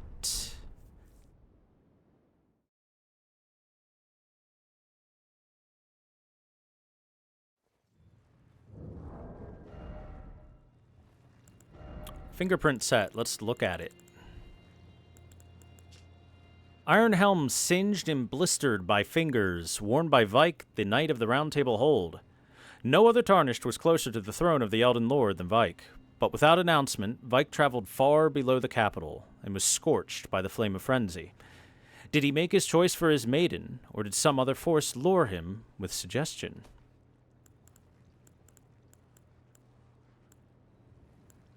Fingerprint armor. Same description. Gauntlets, I believe, will have the same description. Let's see. Where's the fingerprint gauntlets? There it is. This one doesn't really look all that singed. It's a little melted, I guess. And then the greaves will also have the same description. So, let's also look at the spell he had. Vike's Dragon Bolt. Incantation of Vike, Knight of the Round Table Hold. Summons red lightning to bolster both the caster's body and their armament held in the right hand. Enchants the armament with lightning affinity attacks and increases maximum equipment load. However, lightning damage negation will be reduced. Of all the knights, Vike the Dragon Spear was the one Lanciax loved the most. So Vike was able to make friends with Lanciax, sister dragon of Fortisax. And that's where Vike got this incantation of red lightning for himself. And remember, red lightning, much better than yellow lightning. Much better than yellow lightning. So let's talk a little bit about Vike. If you recall, and if you don't, I'll remind you, we first met Vike as a red invader all the way back in Liurnia, way over here, a little bit past the Frenzied Flame Village on the way to the Church of Inhibition. And we're actually going to go to the Church of Inhibition real quick. And we get to see probably the exact reason why Vike fell from his potential as Lord. Remember the Finger Maiden that's here? This was probably Vike's maiden, who is now clearly dead. And probably has been for a bit of time. Vike was a tarnished who made his way all the way through everything. In his world, at least. Remember, the reason that these things can happen is because there's, like, multi-dimensional, everyone's in their own personal world, yada yada stuff going on. That's why, like, the big main bosses are, like, Morgott hasn't been slain here or anything like that, right? Anyway, Vike made his way through the lands between and was incredibly successful. One of the most successful Tarnished that ever could have existed. He made his way all the way to the Mountaintops of the Giants, but at some point in time, Vike came into contact with someone who heard that there was a person, a Tarnished, hot on the path to becoming Lord. Someone who would be capable of making the entire journey. Someone who has a bit of their own agenda, a desire for the Flame of Frenzy to become the ruling force of the world and burn everything down. That's right. Shabriri showed himself to Vike, much like Shabriri showed himself to us, right towards the end of Vike's journey. Shabriri showed himself to us right towards the end of our journey, as we're heading toward the kiln in order to get the ruinous flame and then burn our way into the Erd Tree. Exact same thing happened to Vike. Shabriri gave the exact same speech to Vike that he gave to us. The wouldn't you rather be a lord who can rule with dignity, someone who can hold his head up high, someone who can say you went through the path of rigors, the path of most resistance, someone who earned their spot, someone who didn't sacrifice an innocent for your seat of power. And Vike agreed with that. He made his way down below the capital, found the three fingers, and allowed them to grasp him and give him a portion of the strength of the Flame of Frenzy, powerful enough that he could become his own kindling and eventually destroy the Erd Tree and become a Lord of Chaos. But at one point in time, somebody caught wind of this and captured Vike into an Everjail, where he would not be allowed to leave because he was set on the Flame of Frenzy happening.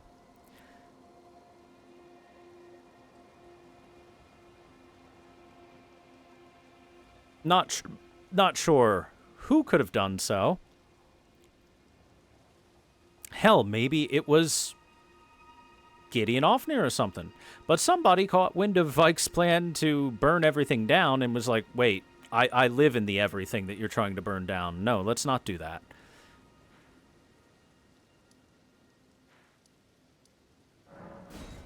But Vike was apparently, like, the strongest Tarnished to ever go on the journey.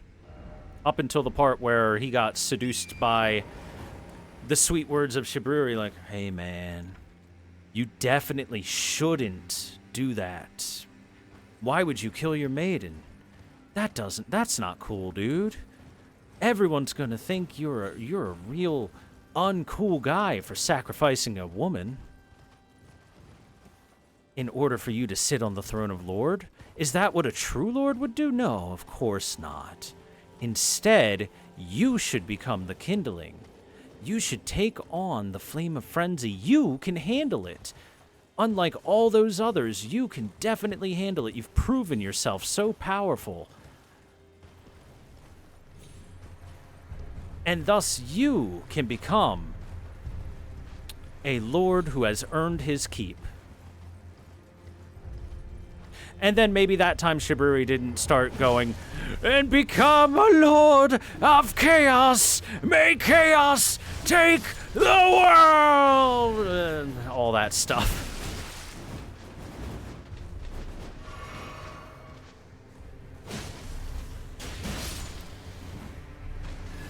You know, maybe he didn't sound like an insane person right at the end of his speech. Or he did, and Vike was still like, I mean, the world kind of sucks. Maybe a little chaos is a good idea. I've traveled the world. Not a whole lot of redeeming qualities out there right now.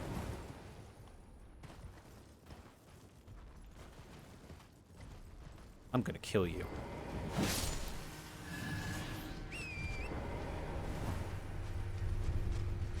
I'm gonna kill you.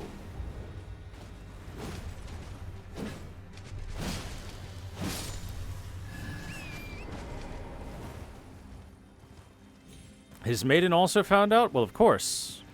How could his maiden not find out? After all, the maiden is on the same journey with him.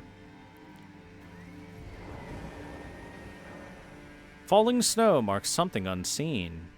Now, what could that mean? Falling snow marks something unseen. Thinking emoji. What do you think it means, chat? What could be unseen that's marked by the falling snow?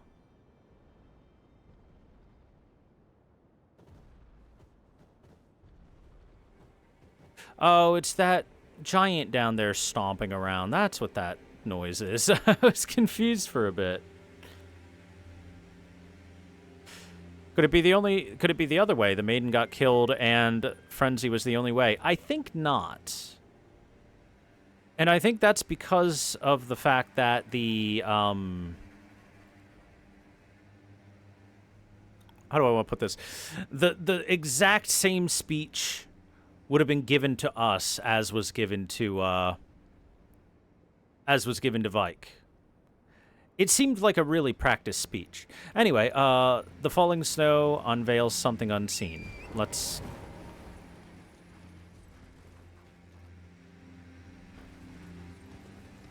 see. Where does it start again? Also, I don't see much falling snow anywhere. Oh, up, up, up. Oh, off. I hit button to get off. Maybe the maiden was also like, please don't burn me alive? Nope. That's her whole job, is to act as kindling. It is her destiny. Okay, you have an explosive powder barrel on your back. Oh, maybe not. Maybe that's just your shitty wings.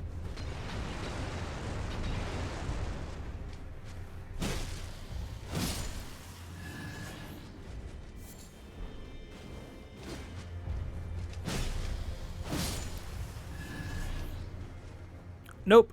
I think the whole reason that we find the maiden dead at the heretical village is that it's possible that Vike had left her there as what he would think might be a safe place for her, as he went off to become kindling himself.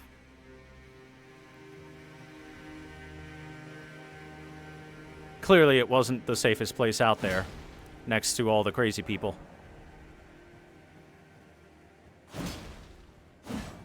How come I can't kill this spirit deer?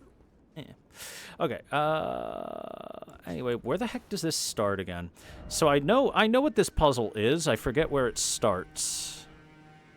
I think it starts over here, and it goes across where the bridge was supposed to be.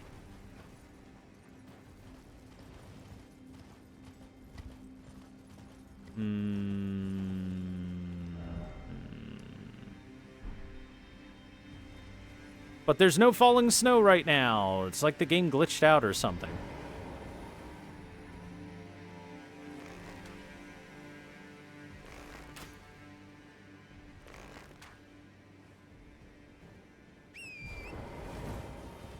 The invasion looks like he was still trying to protect her? Yep. Exactly. At the very least, protect her resting place. Vike clearly loved his maiden. And that was perhaps his downfall.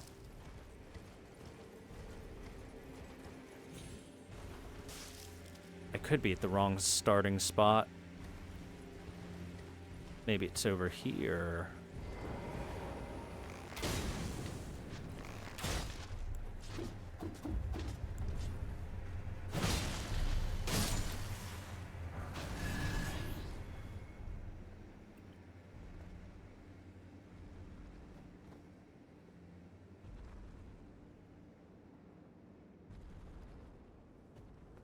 Because now we've got some falling snow.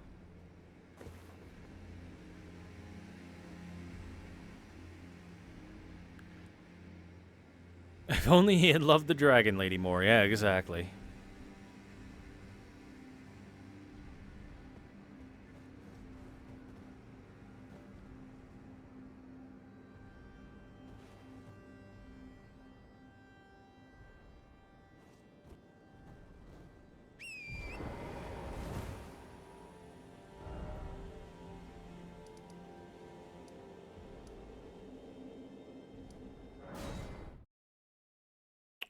Maybe I have to go the other way.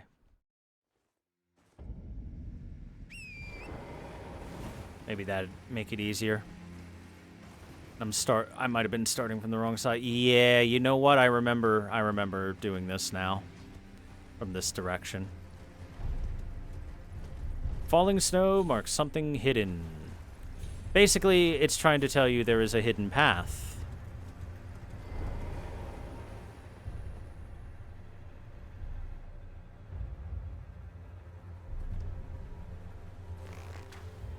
as you can see.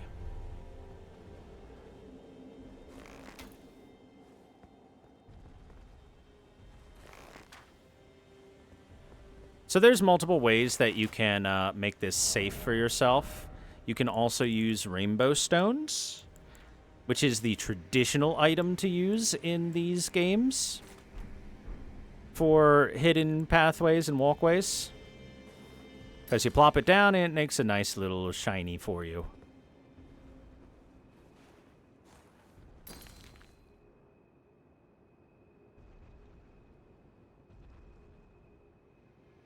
There's other ways to reveal the path to you as well. There's like some ashes of war that can easily reveal it. Like anything that's like an AoE effect.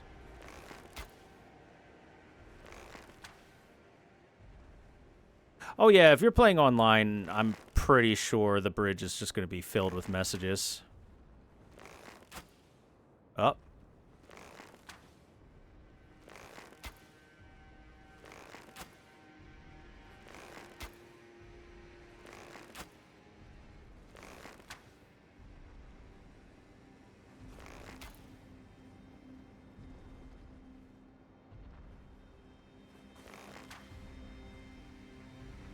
Am I going the other direction? Aha, yep.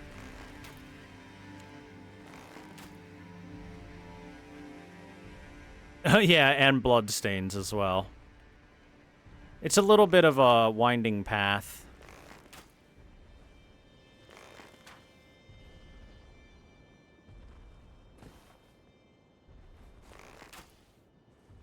So using something as markers, I think that arrows are very easy to use because you can carry massive stacks of them, which I do. I always refill my arrows anytime I go crow hunting.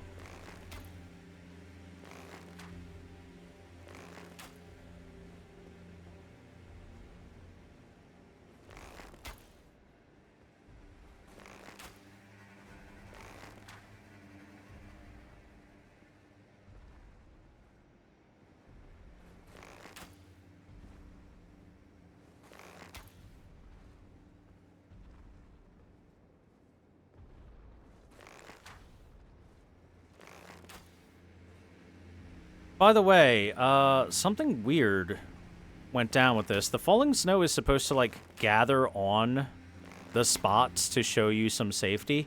You can see a little bit of it right here. See? You can see, like, a tiny bit of fallen snow. And yet, for one reason or another, it wasn't doing so elsewhere.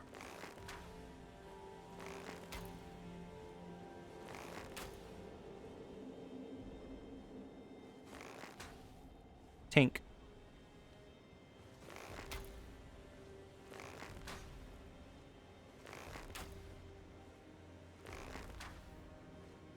Now, I'm pretty sure we're supposed to go to the side now, right?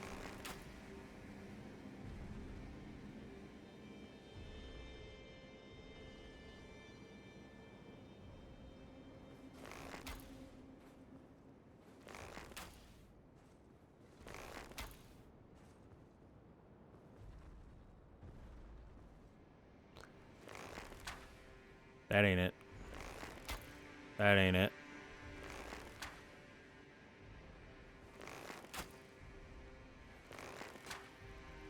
That ain't it.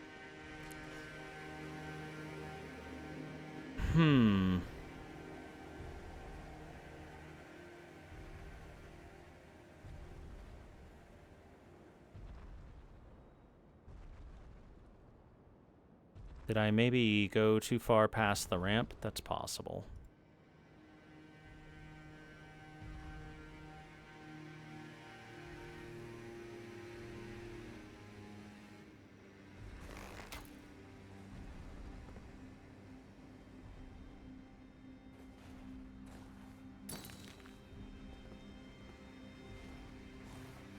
Rainbow stones are shiny, at least.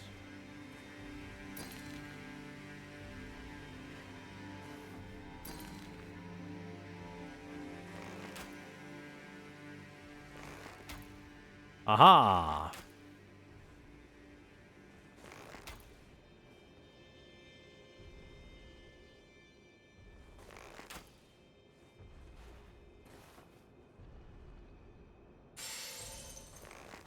Yeah, if they make that noise, you'll die if you fall.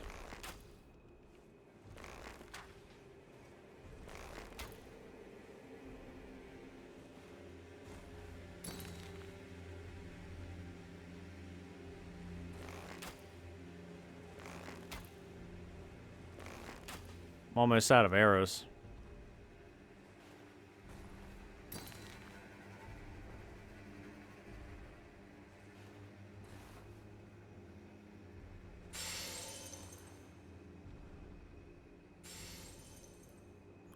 What the fuck?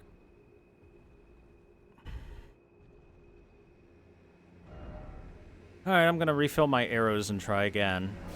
Clearly I'm stupid. And I definitely missed the pathway at some point in time. Snow trails depend on weather or time of day? No, it's supposed to always have falling snow in this area, specifically for the puzzle.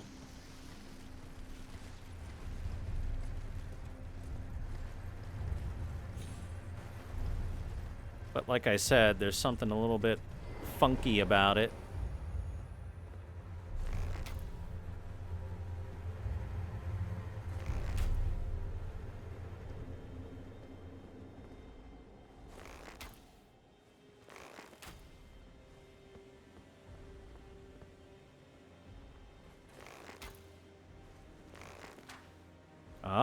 Is this the side path? No.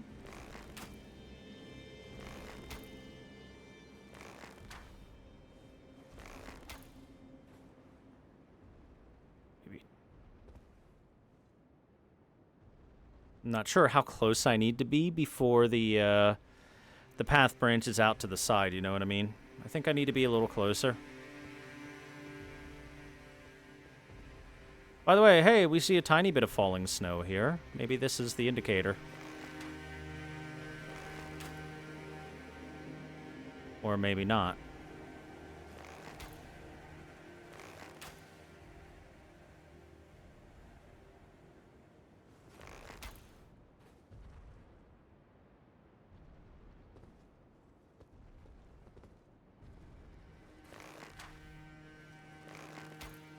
Does having a lantern out show them better? Nope. You will do their invisible platform puzzle.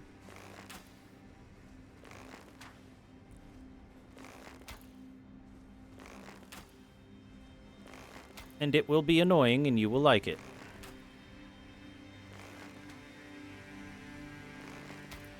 Despite the fact that I know for a fact that there's platform stuff there.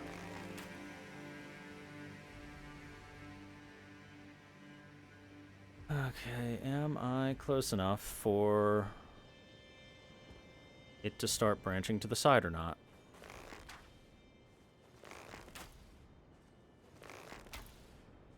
Maybe or maybe not. It's kind of hard, if not impossible, to tell. May Miyazaki take the world. May Miyazaki kiss my ass for these situations.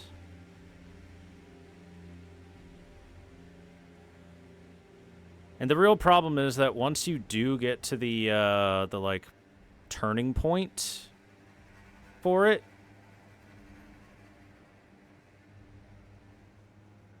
it kind of like curves upward, as I recall. It's not a straight thing. You need if the torch that revealed assassins would show the path? Here, Chad, I'll show you. Nope. Nothing.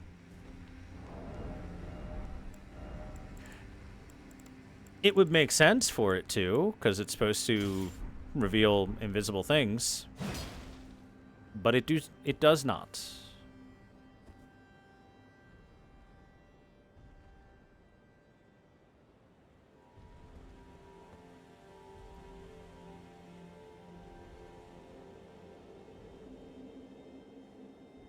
feel like this is too close.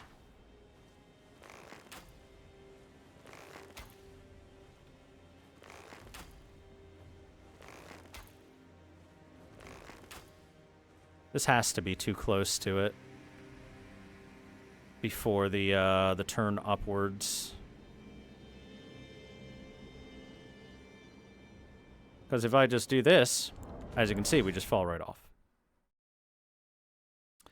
Will the magma whip help? Good question, actually. That might actually work.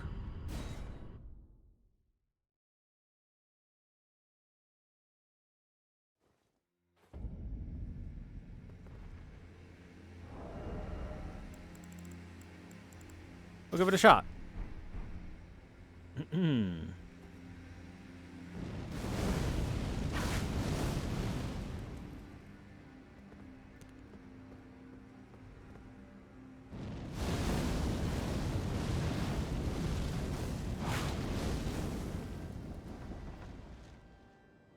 Well, according to it, it should be right about here. Nope. Nope.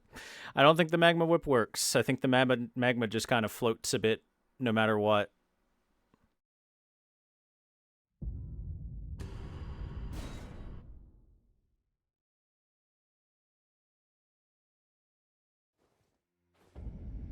Oh my god, this is fucking annoying.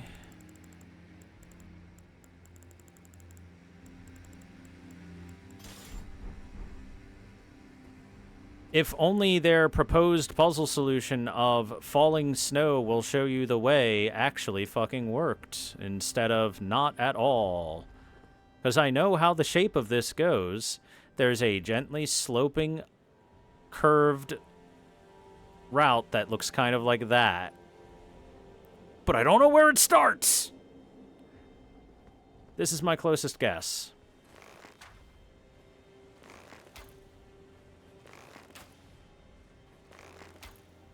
But I get that far, and that's it.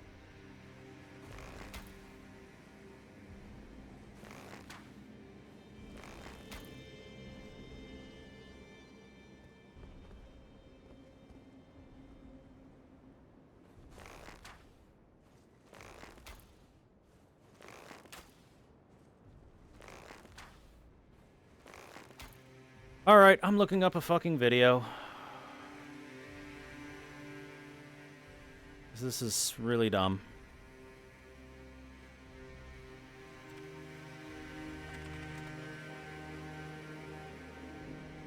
Hey everyone.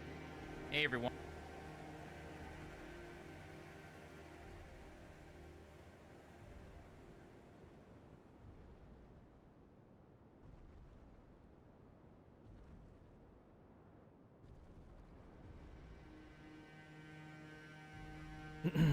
Thanks, Mr. Furman TV.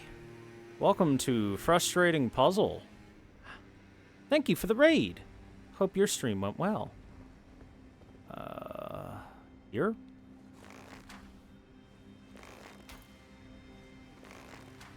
Nope.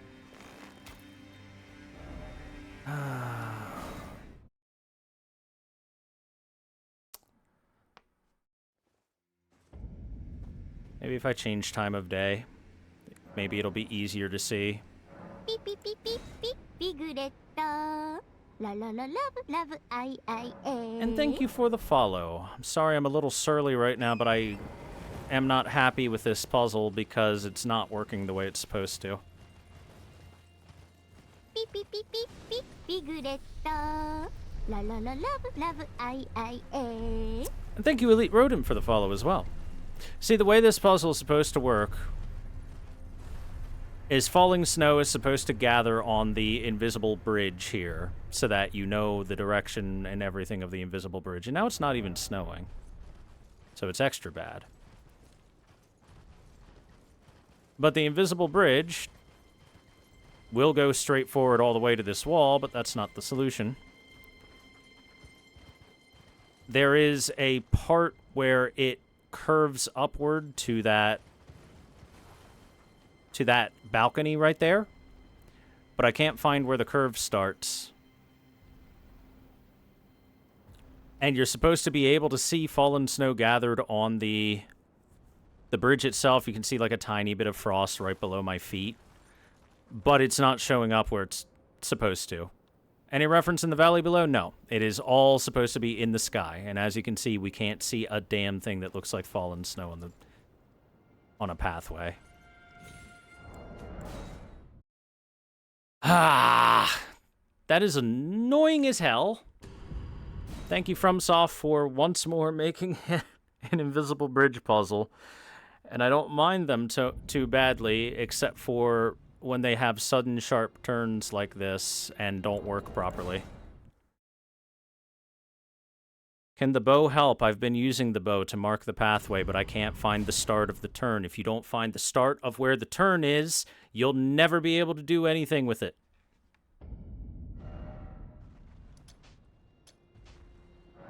That's the problem.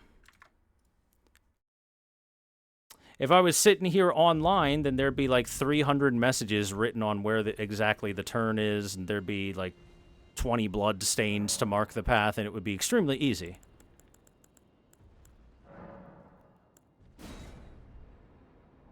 Do glowing rocks exist? Yep, they do. I've been using them. Again, I cannot find the start point. That's the problem. I can find everything else about this bridge. But I have marked with arrows, like, everywhere and can't find the starting turn. The second I find the starting turn, the puzzle is over.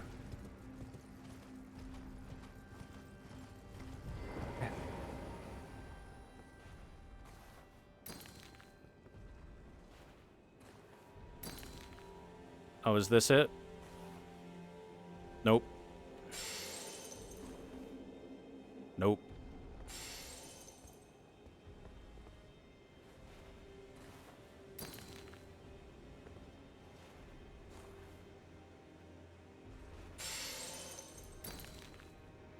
Oh, did I finally find it? Maybe.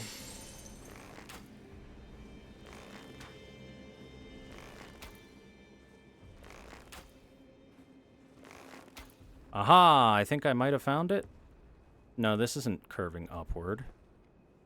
This is just part of the, Never mind, this is just part of the normal bridge that goes straight. It's just wide.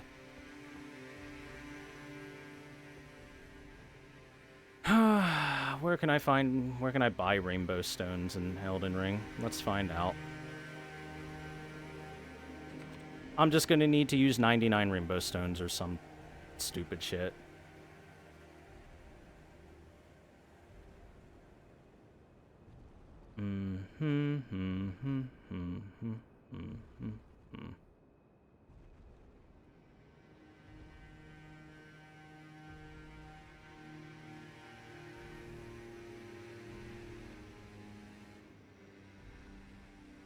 Oh, you can't buy rainbow stones. You have to craft them or find them in the world. That makes this puzzle extra frustratingly dumb.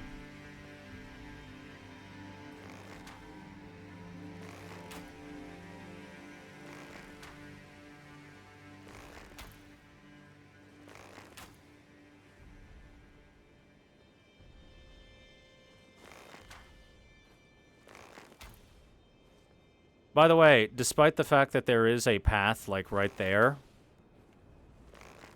arrows won't work on it unless you're, like, already on the path and you're aiming the arrow right in front of yourself.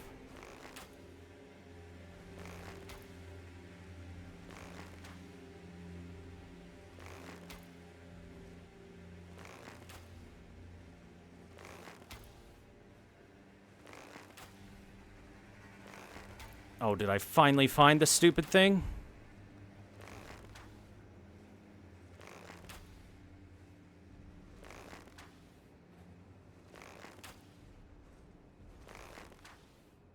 Because that doesn't look like it's going all the way to the edge.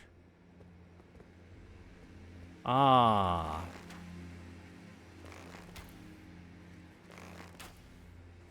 Finally.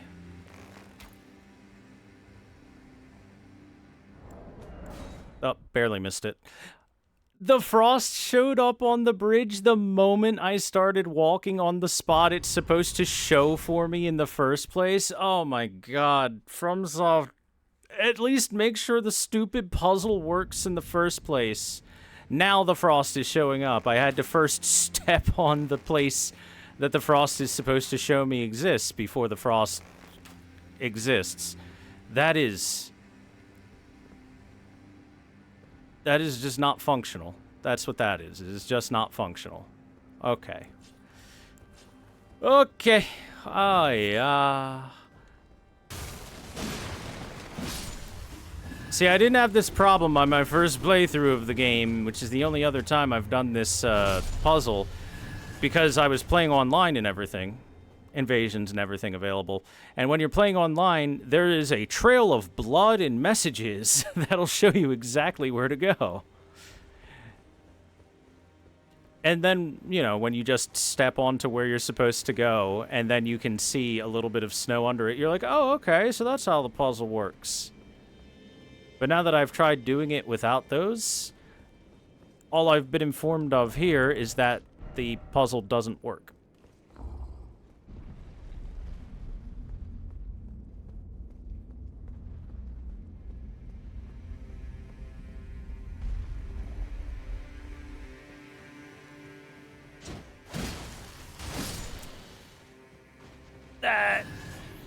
I apologize for how frustrating that was. Founding Reign of Stars. The eldest primeval sorcery said to have been discovered by an ancient astrologer, a sorcery of legendary status. Summons a dark cloud of stars overhead. Shortly after, the cloud will release a violent deluge of star rain. The sorcery can be cast while in motion. Charging increases potency, as always. Thought to be the founding glintstone sorcery. The glimpse of the primeval current that the astrologer saw became real, and the stars amber rained down on this land. So this is essentially creating a facsimile of the primeval current and the flow of stars that goes with it. You create a nebula, and a rain of stars falls out from it. It's okay. It's honestly not the best spell in the game, because the stuff falls down randomly, right? The stars fall down and hit randomly, as opposed to hitting whatever you're aiming at. And that makes it a little less reliable than something simple like I shoot a giant laser at you, you know?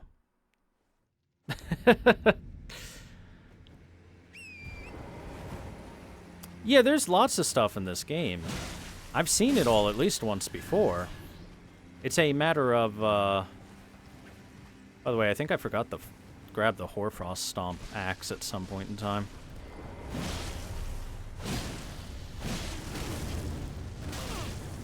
It's a matter of how you see it, when you see it. You know what? Screw these guys. Tish, kill them.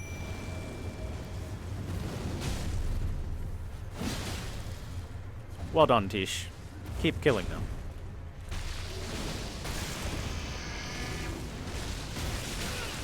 Ooh.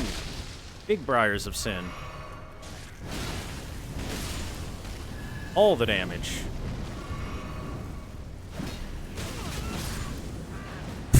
Okay. None of those knocked me on my ass. They just stagger locked me. Rip. Why shower pebbles when you can throw boulders?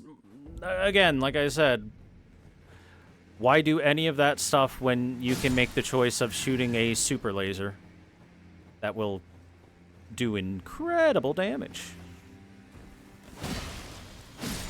I want to know what the hell Tish was doing. She disappeared suddenly, and I was mobbed by 13 enemies.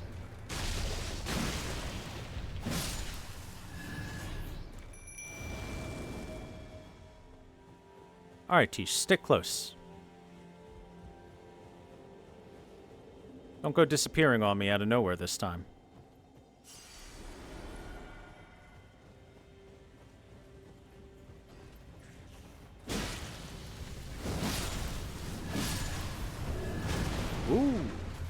swing.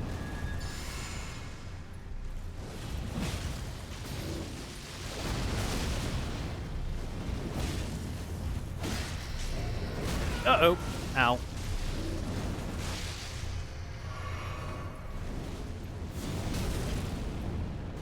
Tish? You gonna help out anytime there, sweetie?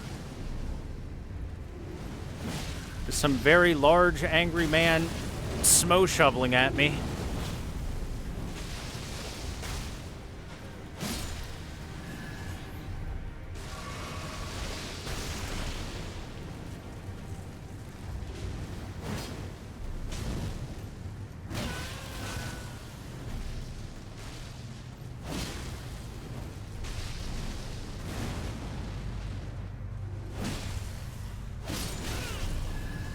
Good trade.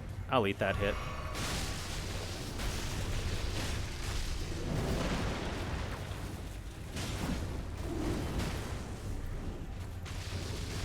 Oop.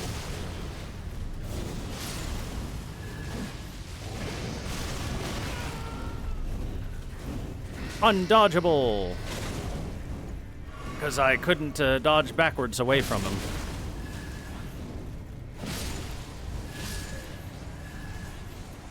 And that swings too fast for you to continuously roll through it.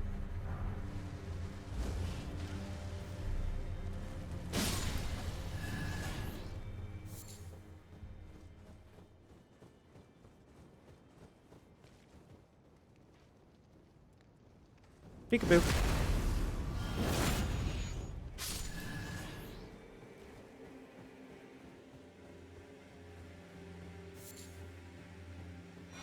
Stone Sword Key. That's where the fat man was sitting next to.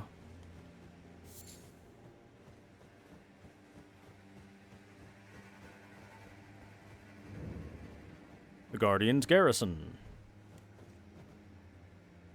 This should have some stuff we want. Pretty sure this has like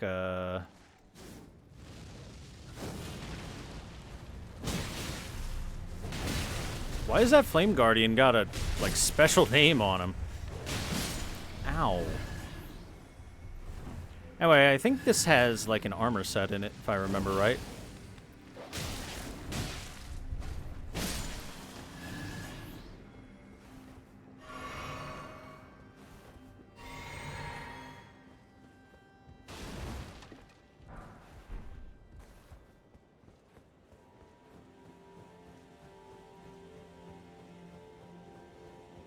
Smoldering butterflies and golden runes.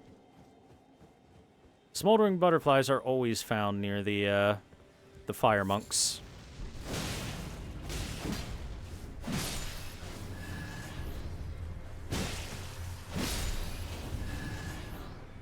Tish is a little bit less useful against smaller enemies because Tish's damage is max HP based, because her main damage comes from the black flame. But against bosses, she really chunks the hell out of them.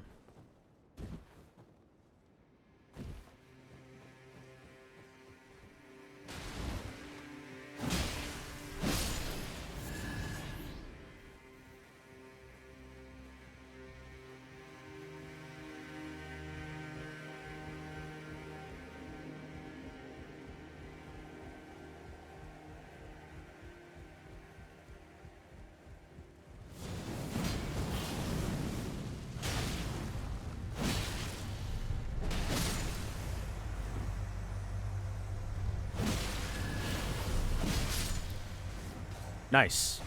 See? Those guys have HP. They get melted. Smithing 7.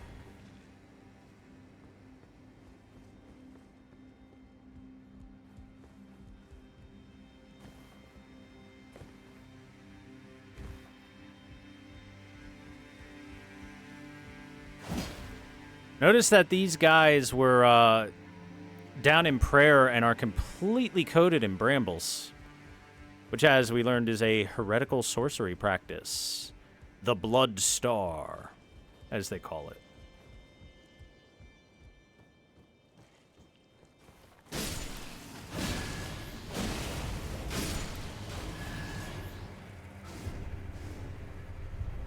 Chief Guardian Arganthi. Go, Tish, go.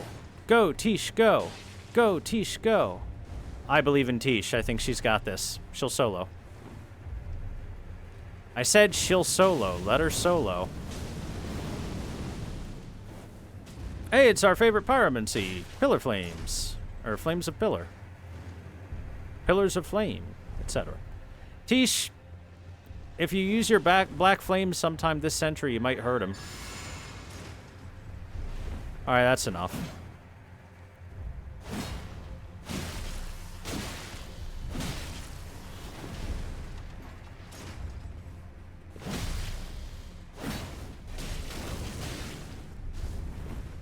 Ow! That catch flame did half my health. How high is your faith stat, sir? Must be insane.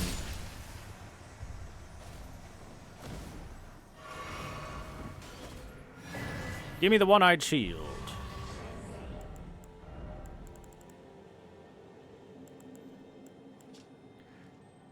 Tricksome shield made from white stone depicting a malformed one-eyed god. The barrel of a firearm pokes through the open mouth. Once worshipped by the giants, this evil deity is believed to have been slain by Queen Marika. Unique skill Flame Spit. Ready the shield, then launch a fireball. The fireball explodes on impact. The enemy there readied the shield several times, but never did fire off the fireball.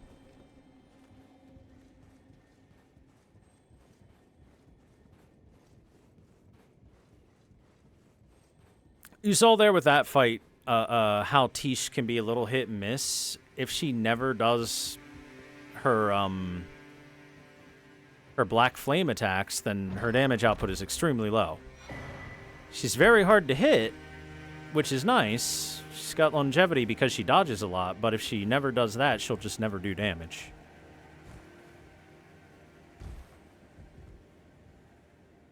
Uh-oh. Okay, we're good. Okay, Giant's Prayer Book. More Heresy. Prayer book that contains the secrets of the fire giants, kept hidden by the prelates who monitor the giant's flame. Can be given to a learned cleric to gain access to the incantations, Giant's Flame take thee, and flame fall upon them. And I think that's all the treasure in this area. Let me double check. Got that.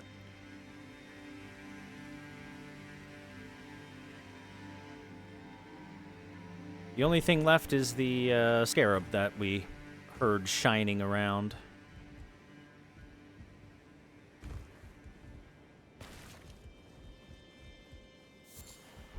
Anything else is just bonus.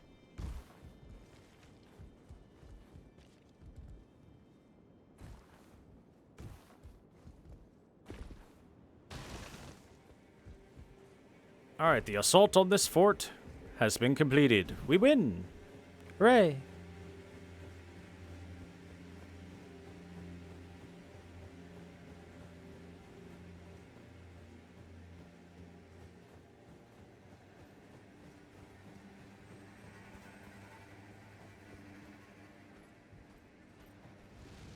How'd you know I was here? Huh. Up there it is, hanging from a tree.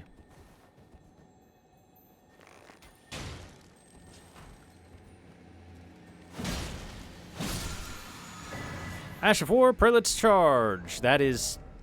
Did you play Dark Souls 1? Do you know that boss, Smo? It's that, but with a little bit of fire attached to it. Slam your armament into the ground to create a surge of flames, then charge in. Hold to continue the charge. Usable on colossal axes and hammers. Like I said, it's the Smo shovel charge.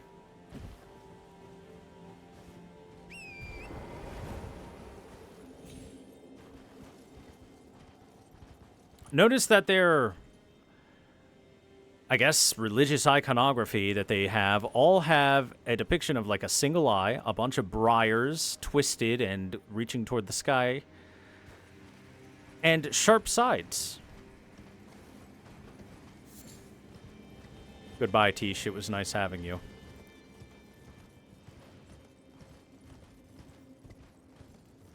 The time has finally come to properly see what has happened to the giants.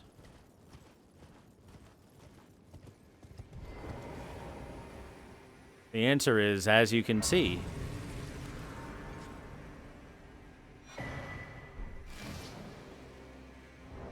Mountaintop of the Giants East map. The remote, desolate eastern summit is the highest point in all of the lands between, overlooking even the Flame Peak to the south.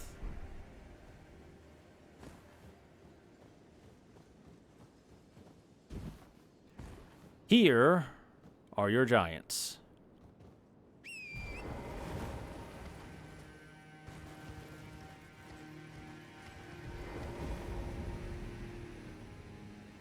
Broken, battered, now completely and utterly like turned to something akin to stone, which we've seen as a similar thing that happened to the. We've seen it as a similar thing that happened to the dragon that had invaded Lindell. Is no more than just stone now, and you can see brambles ripping through their flesh, throughout their body entirely, and coating them. Brambles or even briars, and you can see how much larger they are than trolls. They specifically put trolls here, who are basically lesser giants, so that you can see the size comparison. A troll standing full size comes up to like the knee of a giant. It's like a giant infant, basically, in terms of size comparison. And these aren't necessarily even the biggest of giants that could have existed, because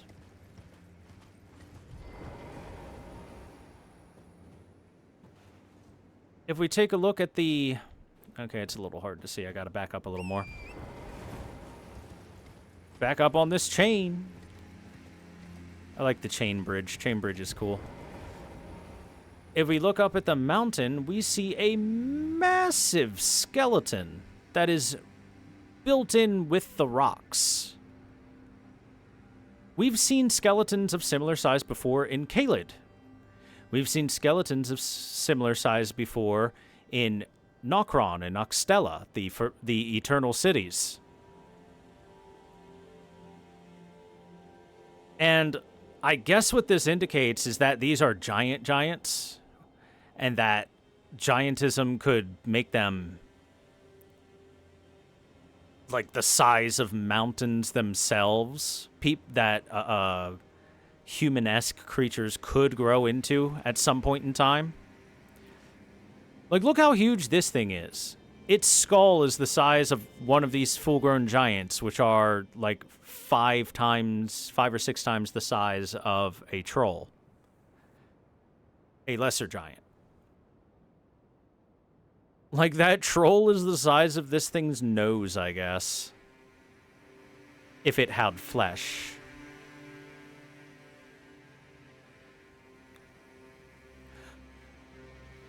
So I guess the suggestion here is this might even be what's left of that fell god that Marika destroyed. But then that wouldn't explain the other super giant bones that we found in other areas of the lands between. Like I said, Caelid had some, Nokron has those super giant skeletons sitting on thrones that rest above their temples or in their temples. Same with Noxtella. It just seems like this was a rare occurrence, but not exactly a one-off thing that could happen.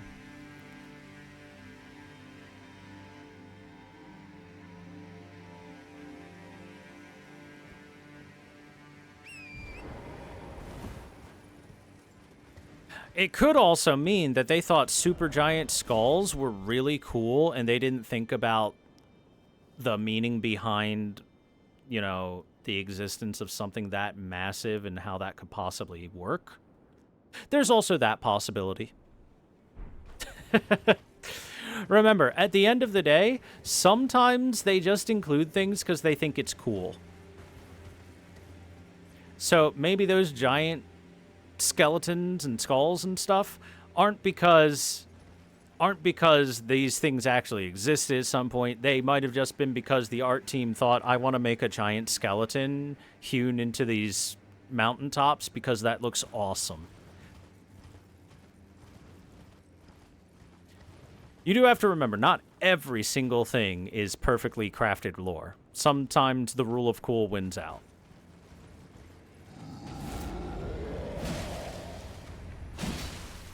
It's a Yeti. You like how he has like the nice Yeti white fur on him because he's on the icy mountaintops.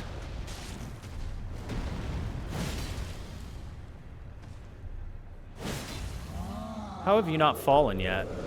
Sword. Fall, damn it.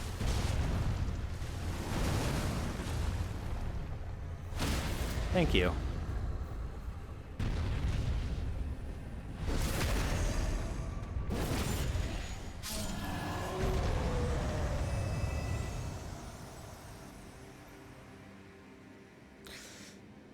By the way, there is something that is both cool, but also I think actually is lore stuff. And that is these briars that you see running through the insides of the giants, and you've seen them on the insides of the trolls, but notice the giants don't have their chests scooped out or anything like that. Instead, if you pay very close attention to the torsos of the giants, which have been run through the center of, what you'll see is just barely you can make out a face. I don't know if you can easily see it, but there's like an eyeball at the like chest height, and then it goes to mid-torso with a big nose, and then a mouth with actual teeth and everything right down where the stomach would be. Remember how I've talked about how every troll we've ever seen has had their torso completely scooped out? And inside are a bunch of briars that are holding on to a tablet, and that doesn't seem particularly natural. Yeah, I think that might have been the Golden Order doing that. I think that trolls as lesser giants probably also had this one-eyed face on their torsos. And we've seen one-eyed iconography a bunch, especially with the flame monks. After all, take a look at the one-eyed shield, which is a depiction of the one-eyed god that the flame monks have grown fond of. The one-eyed god, which was the god of the giants of the mountain. Hand? What are you doing, Hand? Stop it. So, the god of these giants seems to naturally manifest itself in their physiology in their torso. Literally, it can manifest itself in their torso. Why do they have a tombstone in their chest instead? I think that is something that was made by the Golden Order to put the trolls in line. To A, prevent any interference from that one-eyed god. It can no longer get at the trolls. The trolls are now part of the Golden Order because of that. And B, as a possible, like, control mechanism. There very well may be a spell cast on it that makes the trolls subservient.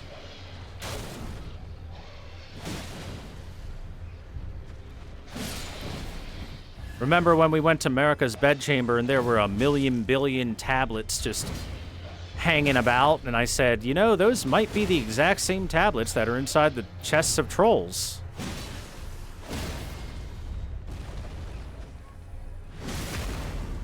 Even Iji had one. Yep, he sure did. It might have eventually become standard practice and a requirement for the trolls to have those. Otherwise, they might have been hunted down and killed on sight if they refused to accept them.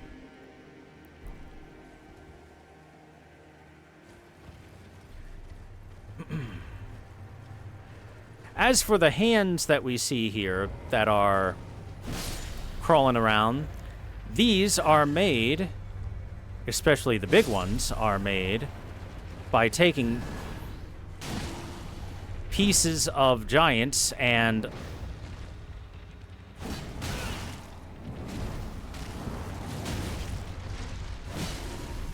then animating them even after death or after removal. In fact, if we go over here and we take a look at the giants, many of them have had an arm cut off. Many of them have at least a hand missing. In case you're wondering where those giant hands come from, they're giant hands. Literally, hands of the giants.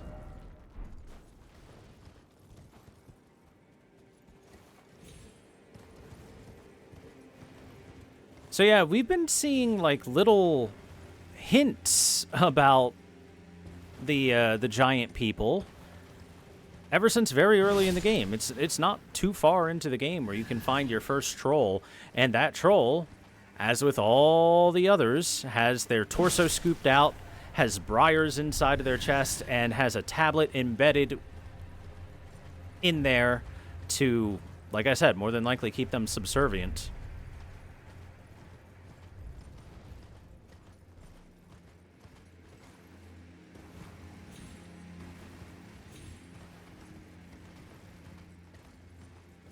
That giant hand is even bigger than the giants. Well, if you notice, it also... Let's take a quick peek over here. It also has, like, multiples of the same fingers showing up, like multiple middle fingers and whatnot, for example. This is multiple hands that have been alchemized together onto a wrist into a super hand. I mean, how many fingers? 1, 2, 3, 4, 5, 6, 7, 8, 9, 10? So it's at least 2 hands.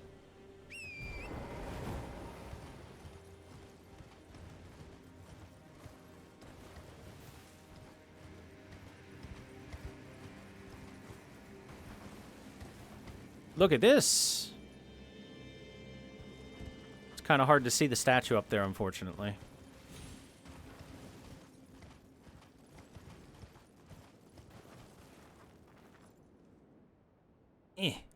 As you can see, it is a statue of a person holding on to what looks like a dying or emaciated person and or child that is reaching up toward the Erd tree. I don't think we've seen that particular statue before, and it is on top of this mausoleum.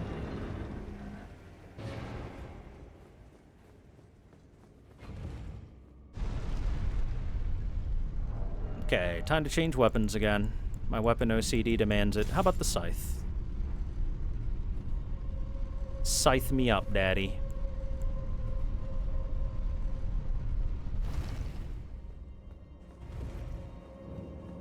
The giant conquering hero's grave.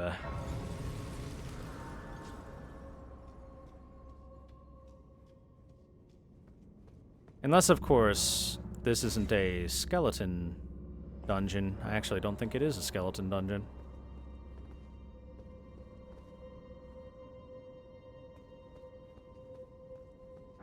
Alright, Flame, protect me. New spell. Well, incantation. The most ancient of the Fire Monk's incantations creates a fire within that greatly increases fire damage negation. It is said that this incantation was used during the war against the giants long ago, during which it protected the champions of the Erd Tree. Hey! Don't you remember when all these spells were considered heretical? The flame of ruin is anathema to the Erd tree, but prophets sometimes glimpse it, and this, sadly, when this occurs, their sole reward is banishment. The fell god still lurks within the fire giants. Yada yada. Turns out, more hypocrisy from the side of the Golden Order. What is this? Hypocrisy example number 3,000? Of them going, hey, this stuff is not cool. That being said, we'll use it if we think it'll actually, like, help us out and stuff and is useful.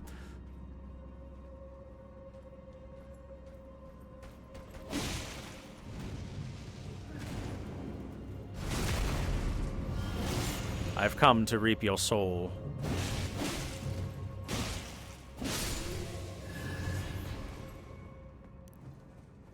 So yeah, all the giants of the mountain are wielders of the ruinous flame, and the Erd Tree forces are like, damn, that fire stuff hurts, and so they literally said, hey, what if we just worshipped you a tiny bit, Mr. Giant God? Could you like give us some protection from flames? And Giant God's like, okay, and so they did it.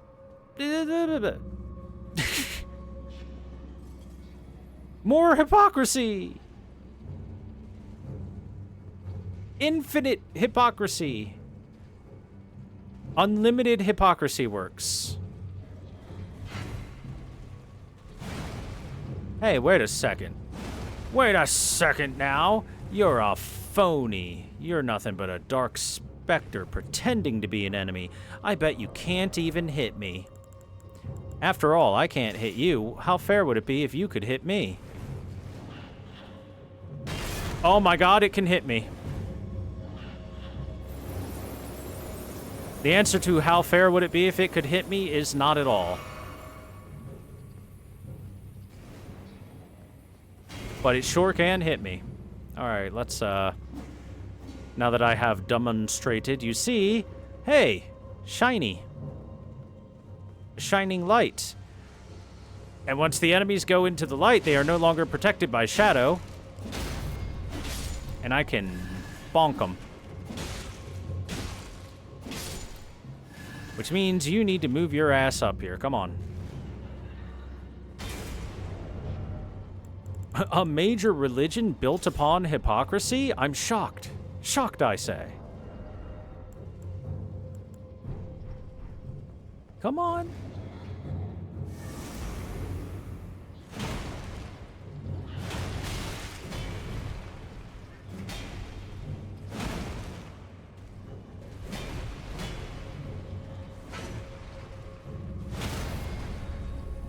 Oh no, my face. My horrible kitty cat face, even though I'm called a watchdog. Probably called a watchdog just because of the job it's performing, as opposed to its appearance, because this thing is clearly a cat.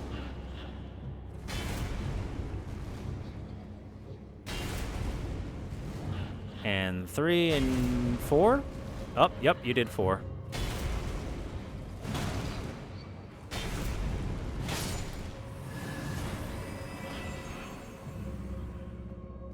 Are you trying to tell me that religions are filled with hypocrisy and whatnot behind closed doors? No way, I'd never believe that.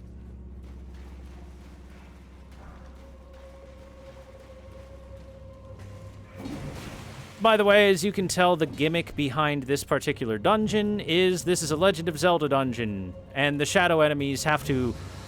You gotta get the mirror shield and aim the light at them so that you can hit them. Otherwise, they're invincible.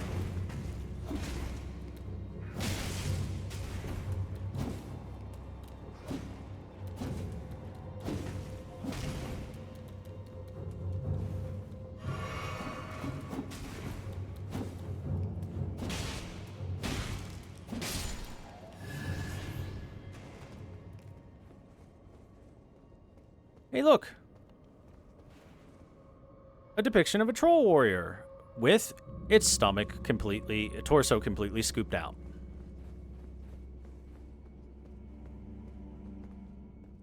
Uh-oh.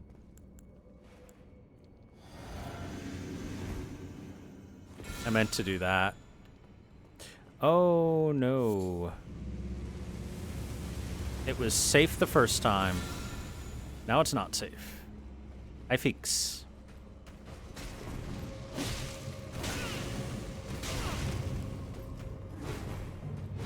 How come rolling into you with the briars will break your stance?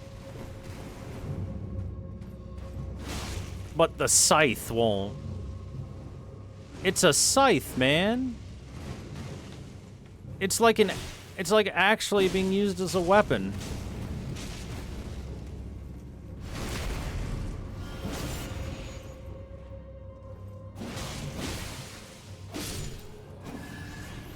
Honestly.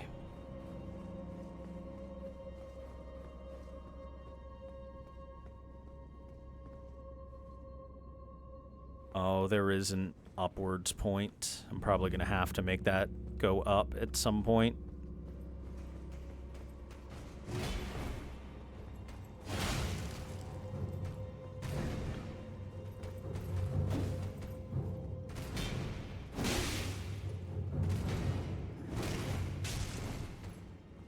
Take that, 2 damage, nerd.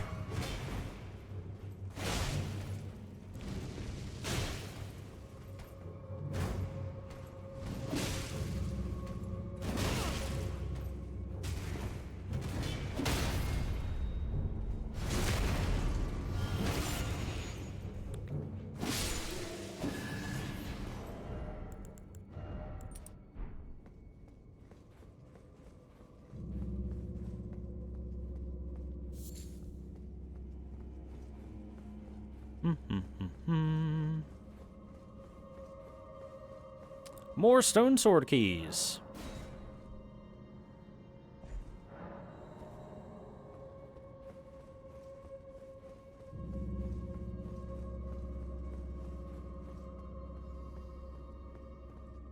You can see the Shadow Imp.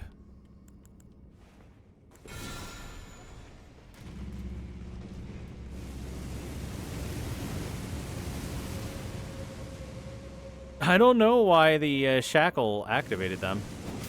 Come on. Oh my god, that's so much damage, dude. Uh-oh. My briars. My damage roll has betrayed me.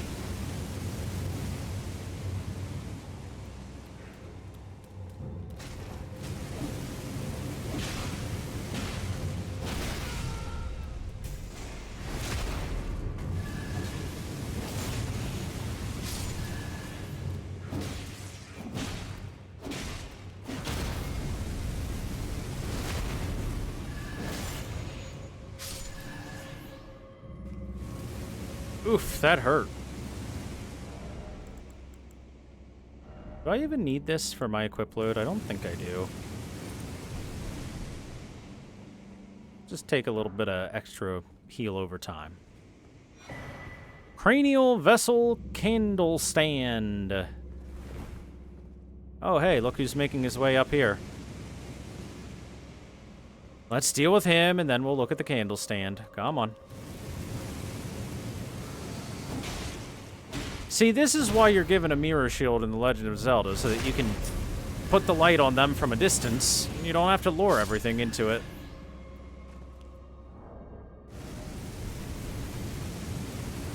Hush. I have lore to look at. Okay, cranial candle stand thingy. Where is it?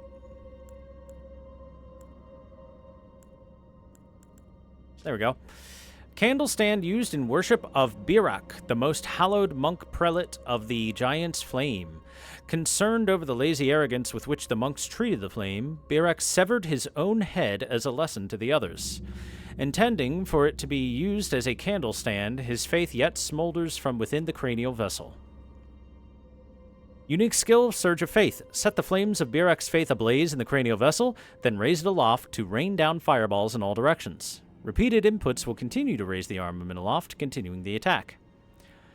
Gotta say, that's kind of badass to be like, I cut my own head off. You guys aren't worshiping the flame right. Therefore, slice. And you can see there is a depiction of a head right before the kiln above it.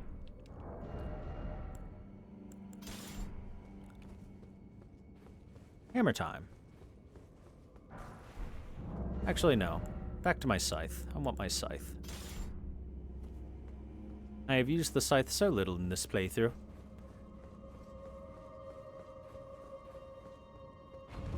I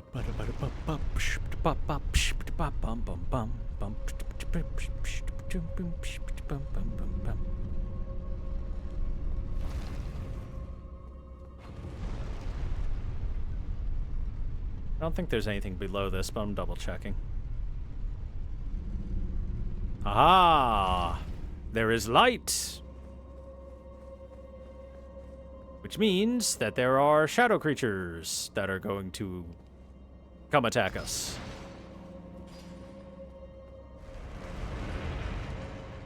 Ah, a shadow troll.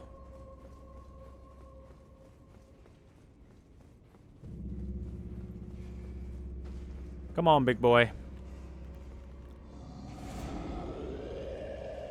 Come on, big boy. Come and get me.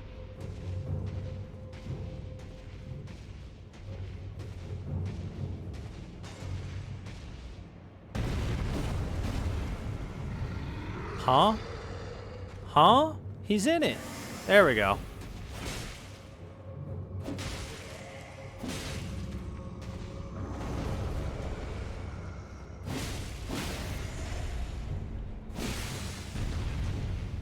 Ooh, nice blood loss. Ugh.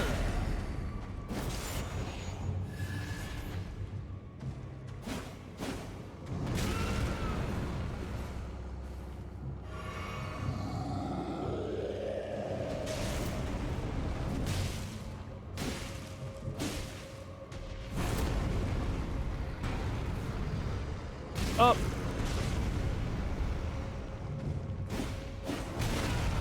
Fucking ow.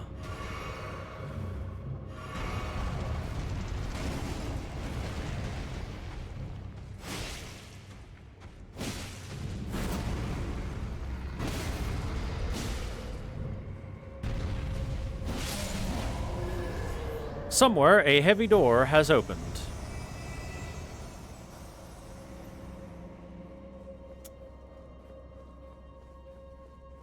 The somewhere is literally right here. Right behind where the shadow troll was, but you can see there's stuff down there too.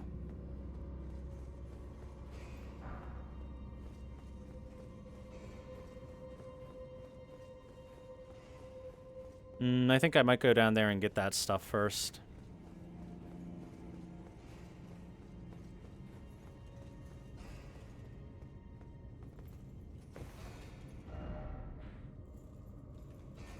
Okay, let's double check everything that's in here, just to make sure I don't miss anything.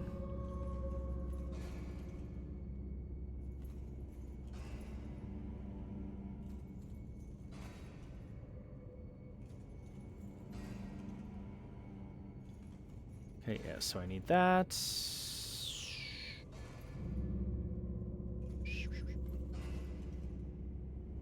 Gotta get that, gotta get that, gotta get that.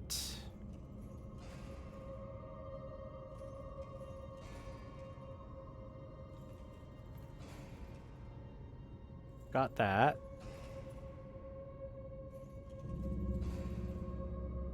That's from the boss. That is from the boss. Okay. So there's a couple things for me to grab before getting the rest from the boss. Uh-oh. Somebody heard me. Fireball! Ow. Ow.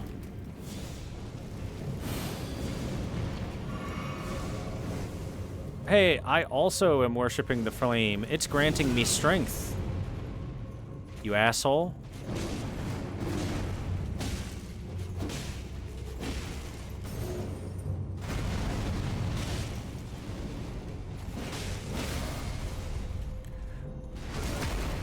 remember something, chat. Jumping is effective against a lot of attacks in this game. Sometimes a jump is just as good as a roll. Actually, better, because you can attack after it. Giant seal. There's one of the things I needed. Great Grave Glovewort. That's another one of the things I needed. So the giant seal. Sacred seal depicting the one-eyed god of the fire giants, adorned with braids of red hair. Sacred seal wielded by fire monks and prelates. This catalyst enhances Giant's flame incantations, and it's got a big eyeball on it. Jumping attacks are very strong? Yes, they are. That's why if you can dodge an attack by jumping, it's much better than dodging an attack by rolling, because you can throw a jump attack in there.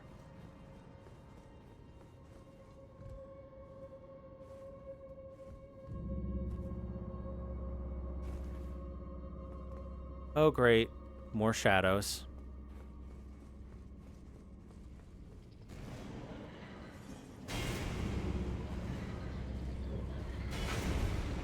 Miss me.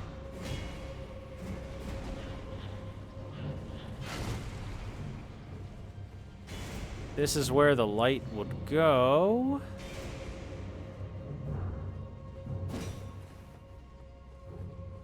But I don't see any way to activate it. Is this where the other drop down leaves me? I think so. Just drops me there instead of the where the ladder puts me. Guess I'll just go up the other ladder.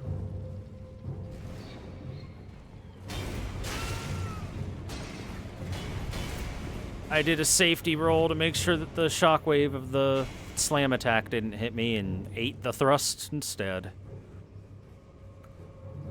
Better than the slam attack, I guess. The slam attack would have knocked me down and left me vulnerable. Luckily, these things can't climb the ladders, and I don't think I need to kill those things, so get wrecked.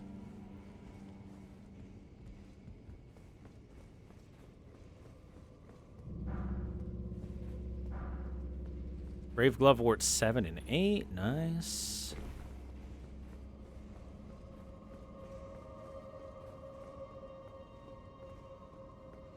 Ah, this is how I take care of them. This will send that down. Yep, there it goes. Of course, of course.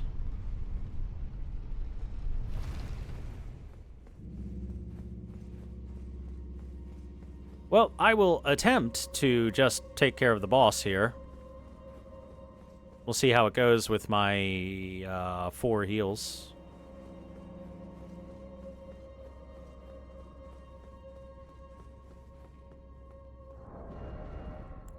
I'll equip a good weapon for the fight then. Like, if we're gonna try this, we'll give this an actual try.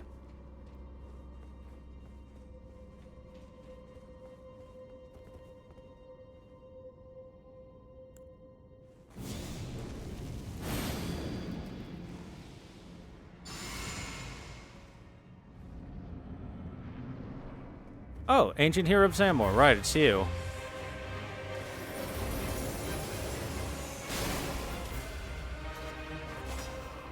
Oh, my magic.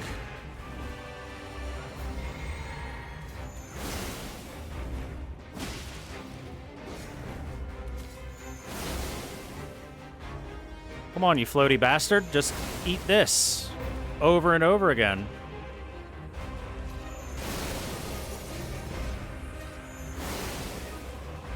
This is busted. It's so OP. Oh!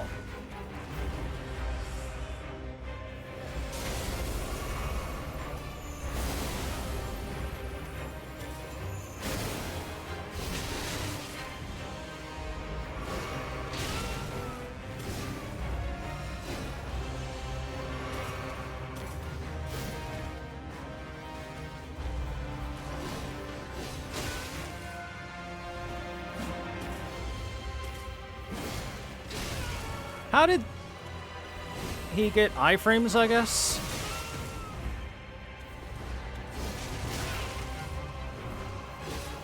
Dude, so many of his attacks are guaranteed to hit attacks.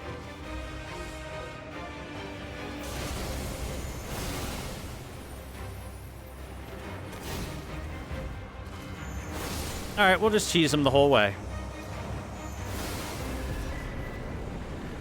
Get cheesed. Zamor curved sword. And the Zamor mask, armor, bracelets, and leg wraps. That's right, I cheated that fight. I cheated that fight super hard.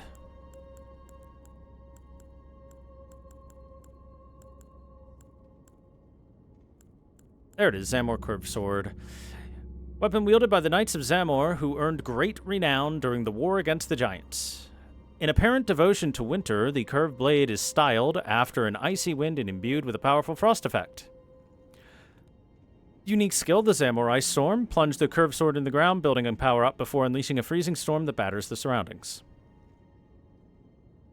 So this tomb here is to celebrate the ancient hero of Zamor, who was part of the war against the Giants.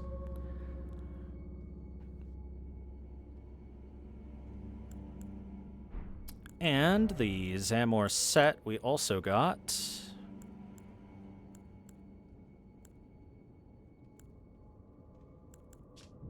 Mask worn by Knights of Zamor. Hailed as heroes in the war against the Giants. These long-lived warriors clad in biting, freezing winds are said to have been the mortal enemies of the Fire Giants since time immemorial.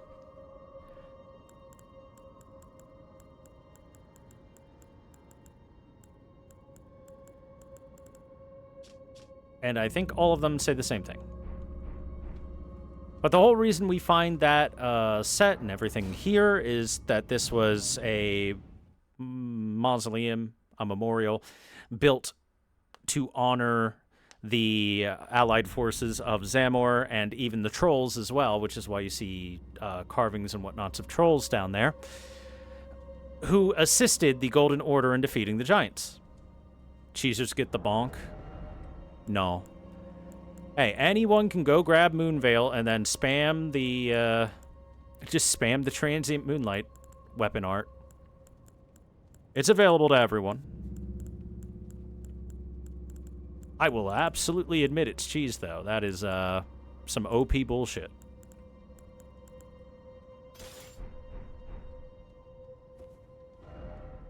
Okay, and that's it for this area.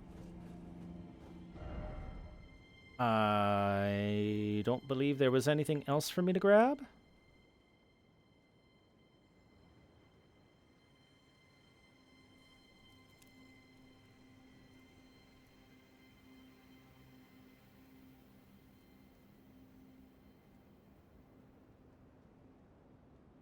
Doesn't look like it.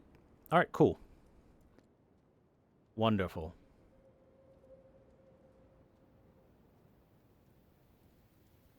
In which case, we're going to head back to the Round Table Hold.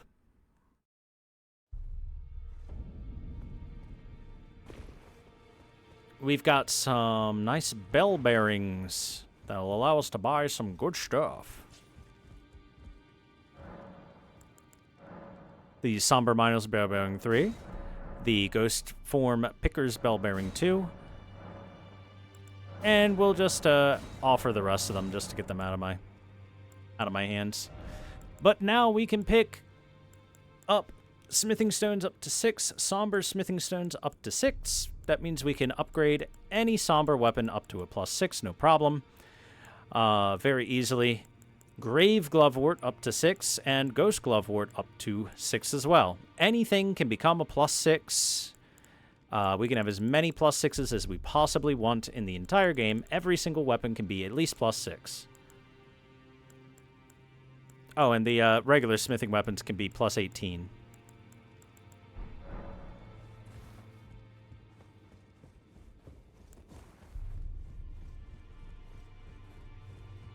You know what?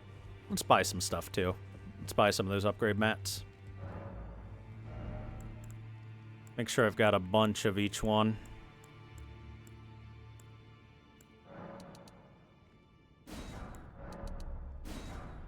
And there goes my money.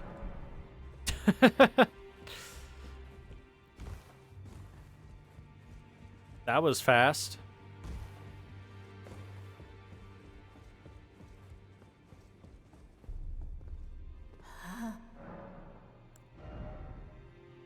New equipment of champions I can get, by the way. We can get the Veteran's Helm, the Veteran Set. An old helm that has seen many battles, worn by Niall, the veteran general of Seoul. Niall was a lone survivor who commanded spirits to defend his long-past master. This aging general could not die, nor did he have anywhere to fade away. So let's get the set, because it's cool. And as for remembrances, we haven't looked at the remembrance of the natural-born Estelle. We can get the Bastard's Stars, flail which deals magic damage, having been imbued with the power by the remembrance of Estelle. Formed by the same many-colored star debris that comprise the form of the natural-born of the Void. With the unique skill Nebula, imbue the natural-born stars with magic to perform a sweeping strike. This attack leaves a dark cloud of stars in its wake that lingers briefly before exploding, which is the attacks that Estelle would do when it sweeps its arm, and then there's a little nebula there, and then starts to pow afterwards. And Waves of Darkness. Ash of War. Plunge your armament into the ground to release 3 waves of darkness. Follow up with a strong attack to swing the armament in a sweeping strike. That is when Estelle would slam his hand into the ground and go boom, boom, boom, and the waves would go further out. I'm describing these so perfectly. Fortisax can give us Fortisax's Lightning Spear. Create 2 spears of red lightning and stab them into the ground from above, one after another. On impact, each spear will burst into trails of lightning covering the area. During the War of the Ancient Dragons, these twin red lightning stakes were the hallmark of one ancient dragon who was called the Mightiest Boulder Stone. That's right, Fortisax was considered one of the most powerful ancient dragons, so Godwyn being able to defeat him says a lot about how strong Godwyn was. Anyway, we saw Fortisax do those lightning spear attacks before. They take 46 faith to be able to use. And then 47 for Death Lightning. Incantation that channels the power of the ancient dragon Fortisax, now corrupted by death. Strike the surroundings with a storm of Death Lightning. Inflicts death blight upon foes. Charging extends duration of the storm. It is said that this golden lightning was wielded by Godwyn, who befriended Fortisax.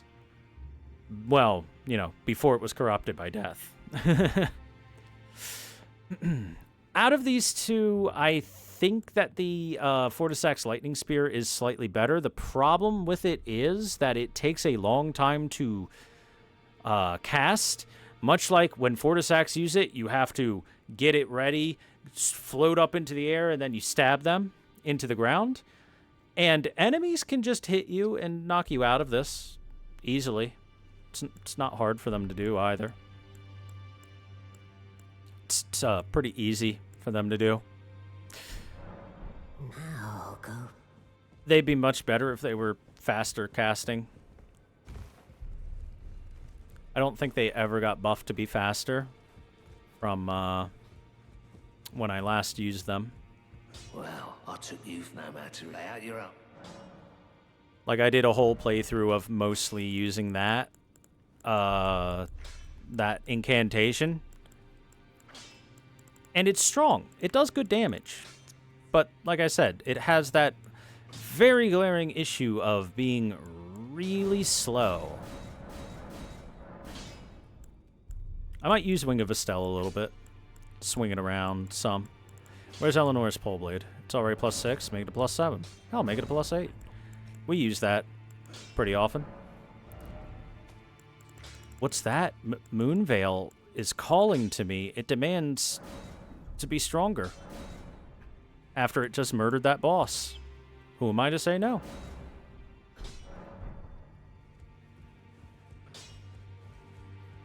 Nefeli, you have anything new to say? In this ash, it reminds me. God damn, she doesn't.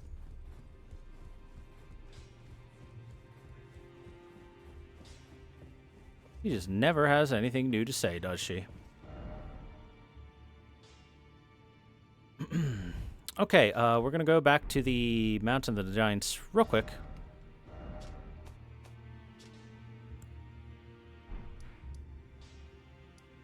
There is one more quick thing that I want to do before we do something else, because we're not going to finish the Mountaintop of the Giants quite yet.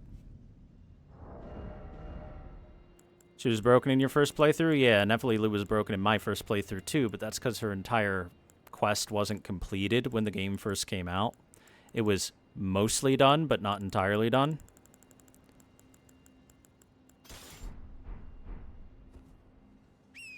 And because it wasn't entirely done, I guess it just couldn't be completed.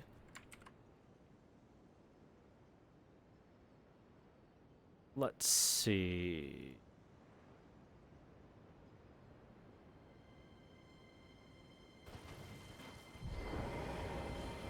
Hold on.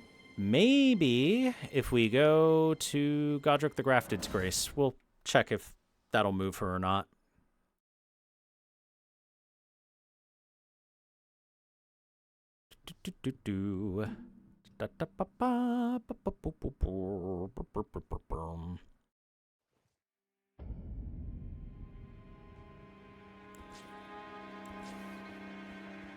Hello?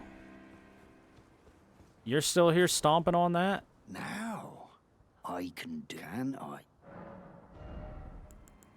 Yeah, Gostock, I haven't talked to you in a while, and you're still doing that, aren't you? Now I can do whatever. And I certainly spoke with Kenneth Haight to get him to move forward. Nope. Nephilim might just be broken for me or something again. I'll try resting at the site of grace and see if that does anything.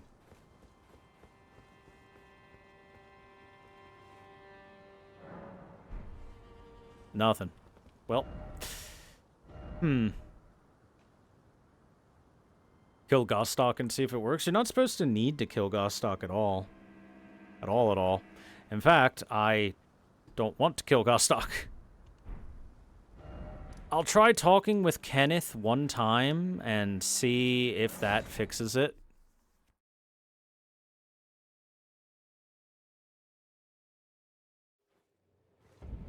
I know I already exhausted all of his dialogue, but... And this was so long ago.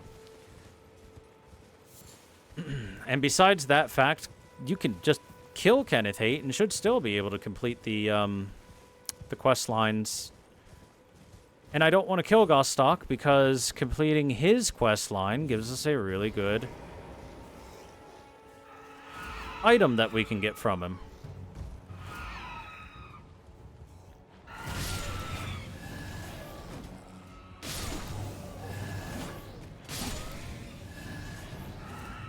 Begone.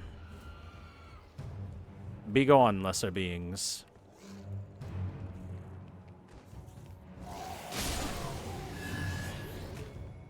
I must begin my search for a true and stalwart lord of the proper lineage to take the reins of Limgrave.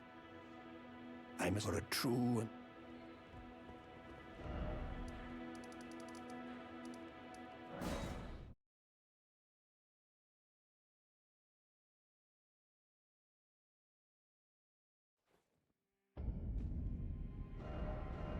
Nothing changed here. We'll see if we can get new dialogue from Nepheli or not. Sorry if she's kind of broken. We're literally at the very end of her quest line. Like the very, very last thing that can change for her. Hey, she disappeared. All right, cool. Let's try one more time. Going to Godric the Grafted.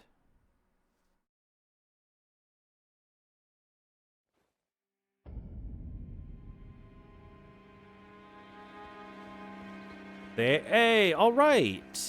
I think it worked. I just had to talk to Kenneth Haight again for some odd reason. And here we are. It's been some time. I must thank you for your aid. I told Father I would be with him no longer. I remembered the vow I took when I first became a warrior, so many moons ago. This land is much like the one from which I hail.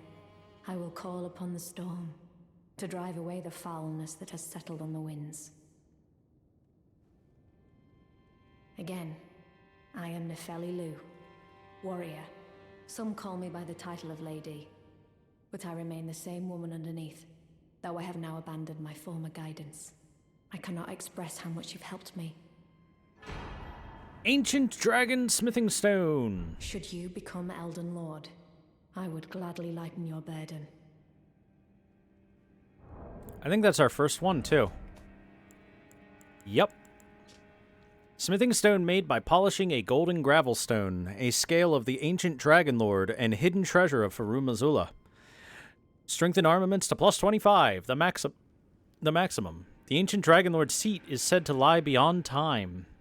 This stone lightly twists time, allowing the creation of a weapon capable of slaying a god. Well, well, well. Hugh will be happy to see that. I will remain to summon the storm, but your guidance and your fight surely lie elsewhere. I will remain, but your guidance surely lie. Ah, nice to see you after so long. Safe and sound, I take it, yes? Good. Ah, quite. I have indeed selected a new ruler.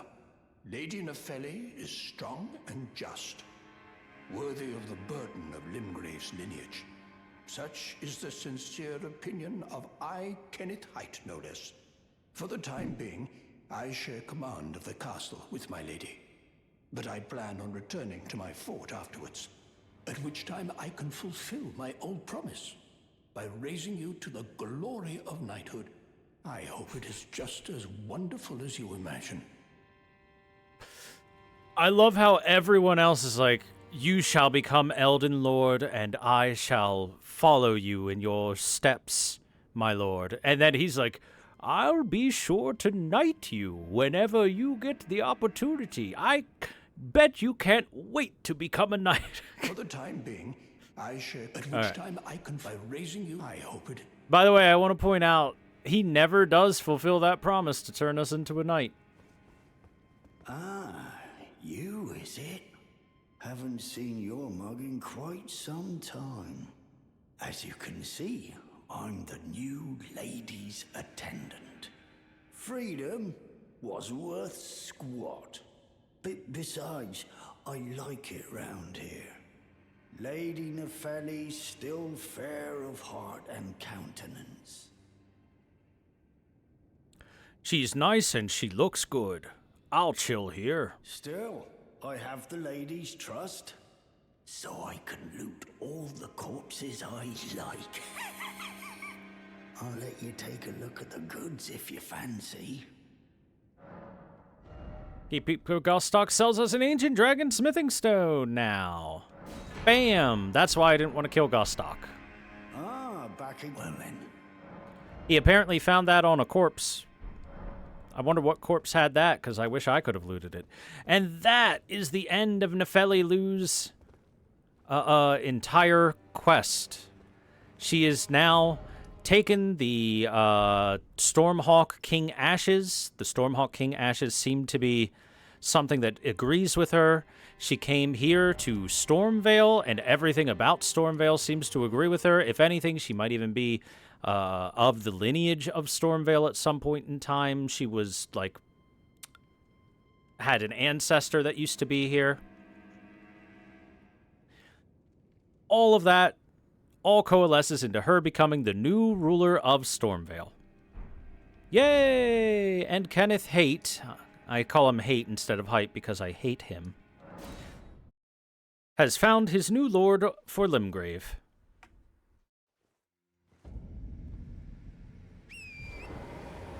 We would have finished that a long time ago if the quest didn't do weird buggy things and force me to talk to each one of them again in order to advance it.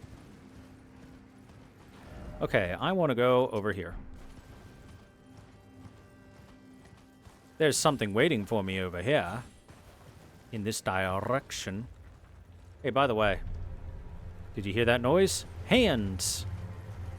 There's hands. Hey, look at that!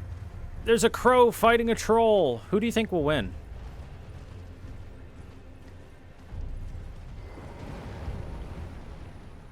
Fight, fight, fight!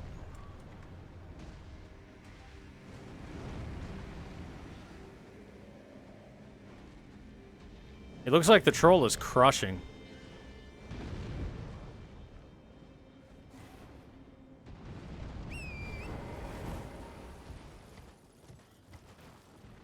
By the way, giant hand sitting on top of this giant skull.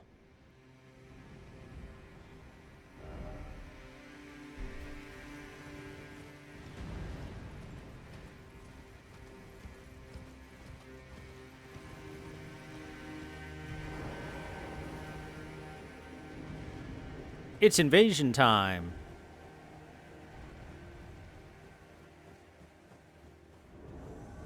Bloody Finger Okina. We've heard all kinds of things about Okina being a super badass.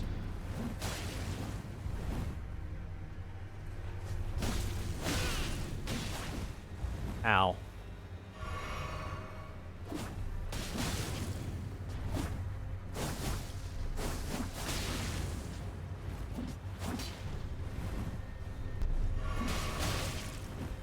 Okay. Darth Maul time, go! I can also do blood. Gotcha. Alright, behold, the strongest katana in the game. Okina drops it along with his mask. So, let's get that Okina mask. Take a look at it. A wooden mask that depicts an old man baring his teeth. The source of the sobriquet, the whatever, of the great swordsman of the land of reeds. Raises dexterity as it lowers focus. Raises dex by 3.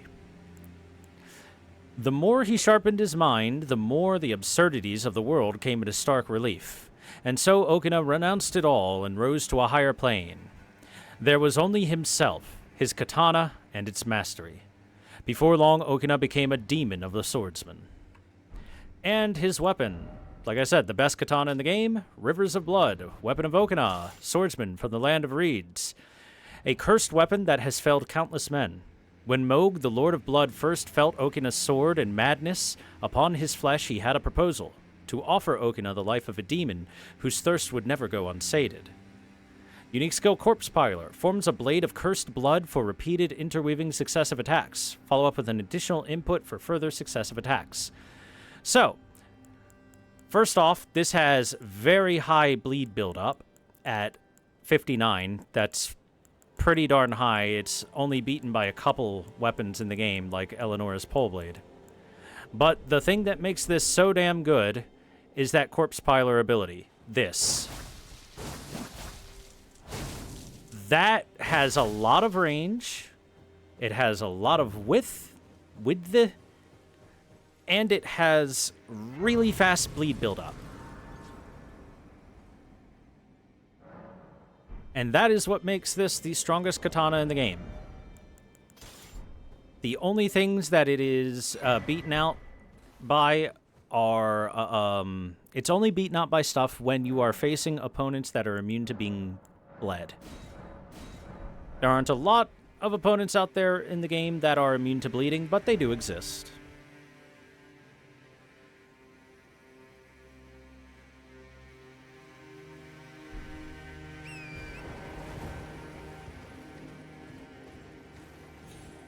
Like, say, the gargoyles, for example, don't bleed. Oh boy. Accidentally shot that right in his mouth, huh? And we gotta get in here at the mouth because... Ancient Dragon Smithing Stone. There we go. A third one. All of a sudden, we're just picking these up left and right, aren't we? Oh yeah, and even then, the katana's still good. Like, it's a strong katana. It is never a bad katana. I call it the best katana in the game for a reason. It has one weakness, and that is enemies that don't bleed, and even that weakness is not much of a weakness. A tiny weakness. At most.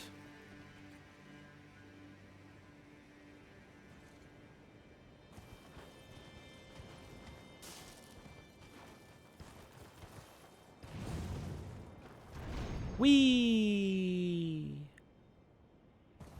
And on top of the skull, we get The Ash of War Trolls Roar.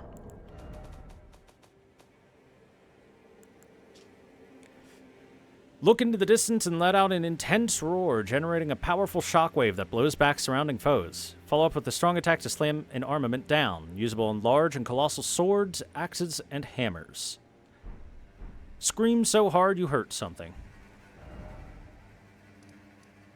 By the way, I like that you can see like a body on the map and like a giant skull on the map and stuff. Those are cool.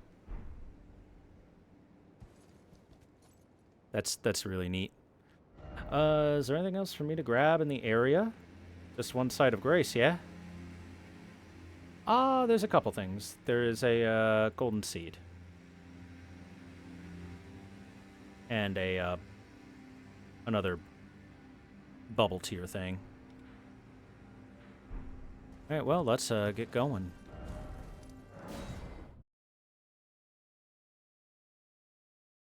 Another weakness is if they don't just don't stagger and slap you out of Corpse Piler. Well, that's where the long range of it comes in handy. Like I said, it has really good range to it. And because of that really good range, you can generally get some of those hits off. Even just using it once is 2 hits. That's a big fucking hand! The Giga Hand! Chat, we're gonna kill it. Or get killed by it. Now this must have been the hand of that super giant skeleton.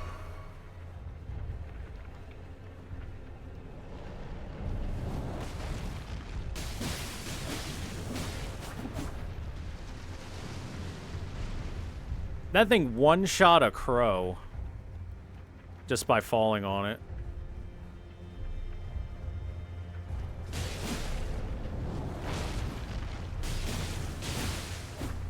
Luckily, hands bleed pretty easily. Ow. Unluckily, when it just crawls towards you, it hurts. There we go. Burn. There we go, we killed the Giga Hand.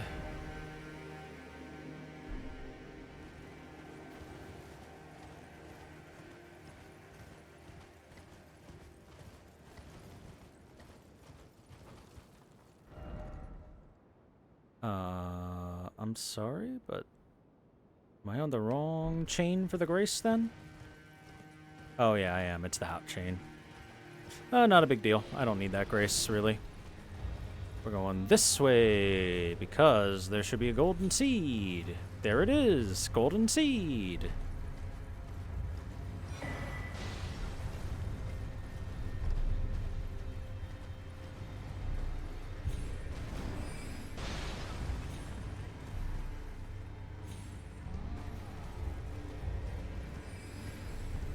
Stop that.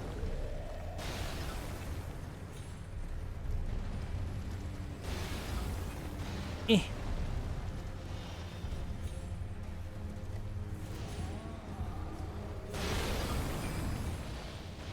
Oh no, I fell back down into it. Alright, you. Ow. As I was saying, alright, you. Get off the horse! I tried to get off of it so many times, just wouldn't. You gonna fall off or what? Oh, he's trying. He's trying. The Yeti is up.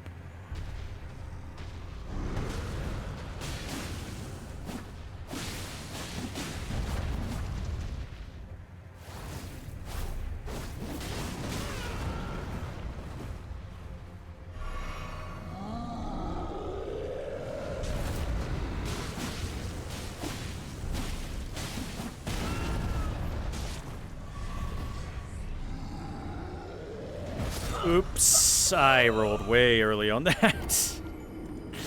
Way early. That was a big oopsie.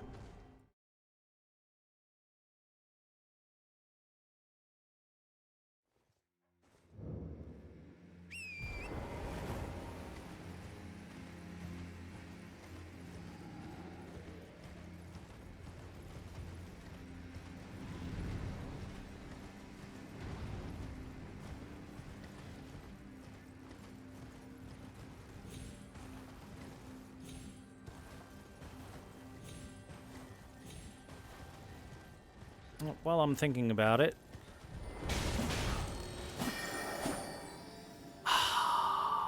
Disappeared.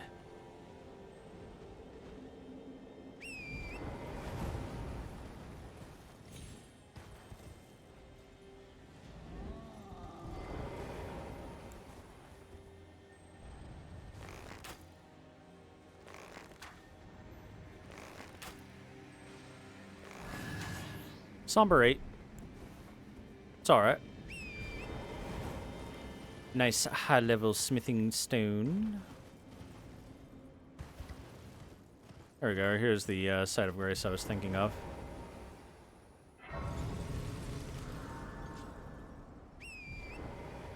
By the way, the Giga Hand respawns. It's back.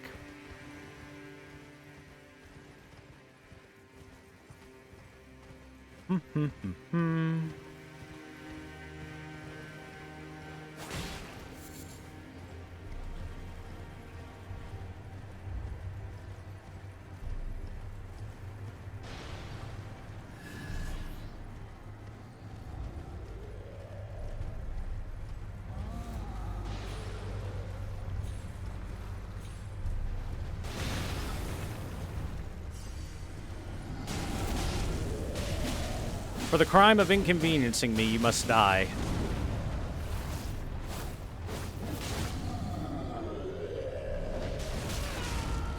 What? How that hit me?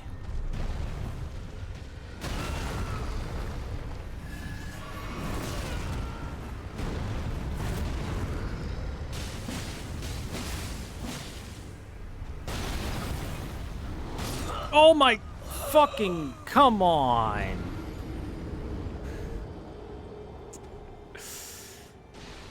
I feel stupid and bad. Awful.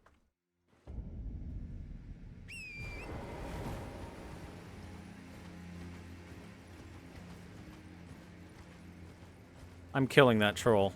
It needs to die. I need it to die.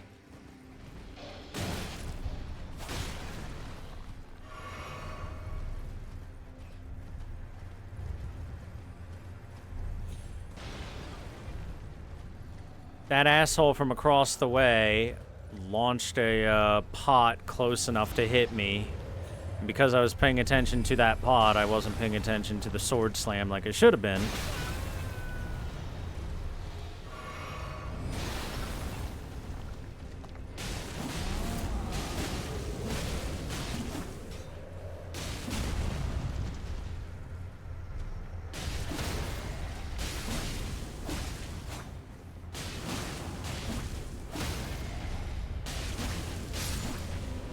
Damn, there we go. Murderized. I feel better now.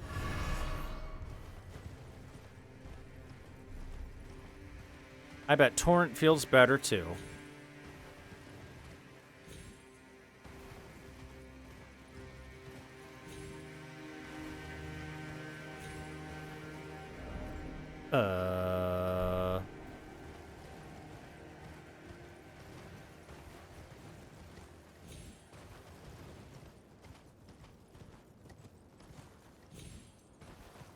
Pickup might be like up on the skeleton.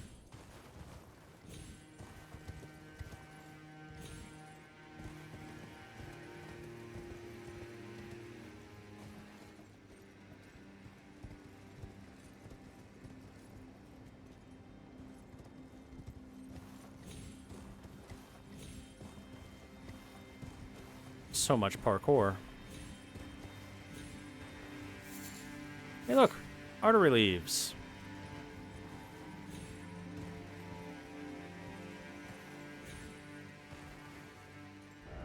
Now...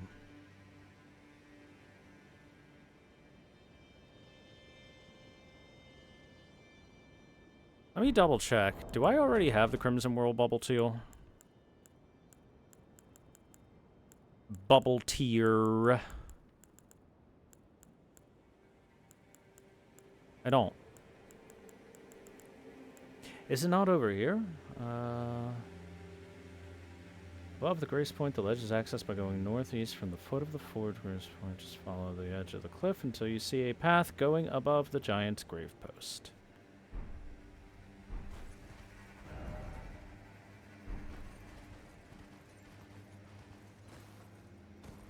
Well, I mean, that should be around this area, yeah?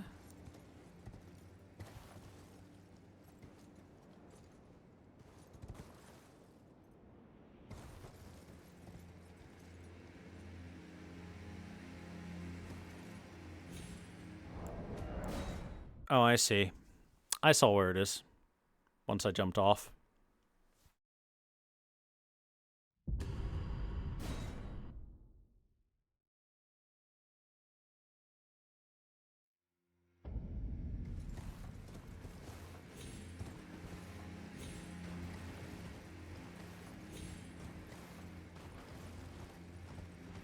Hope everyone hasn't minded the quit outs every so often just to prevent wasting time with dying from falling.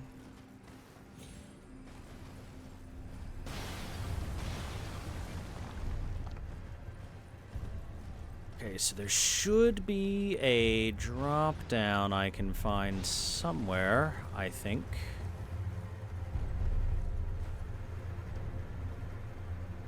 Because I gotta get to that path.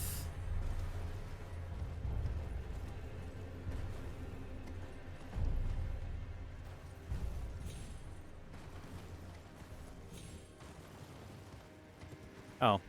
Maybe I don't need to find a huge drop down, and maybe I can just do this a little bit more normally.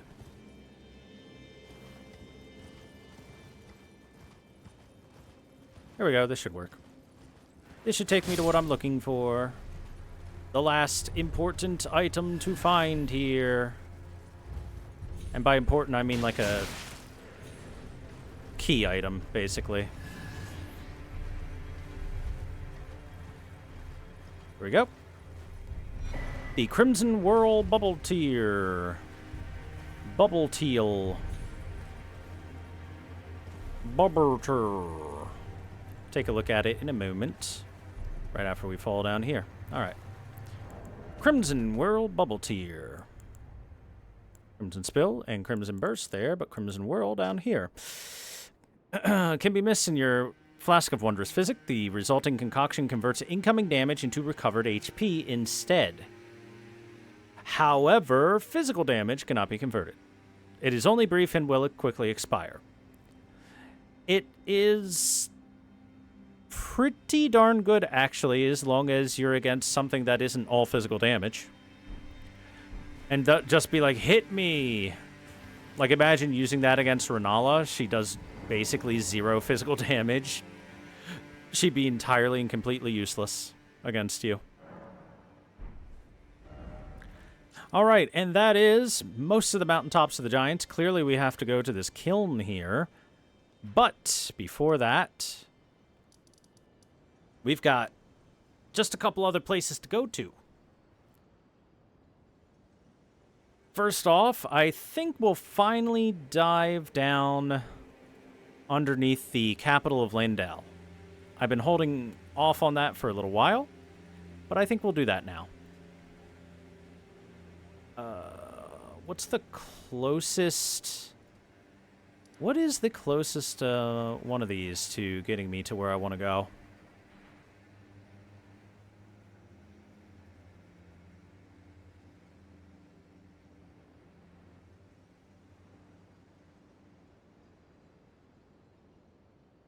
Let me double check. The Avenue balcony, according to this, should be the closest one. Okay, fair enough.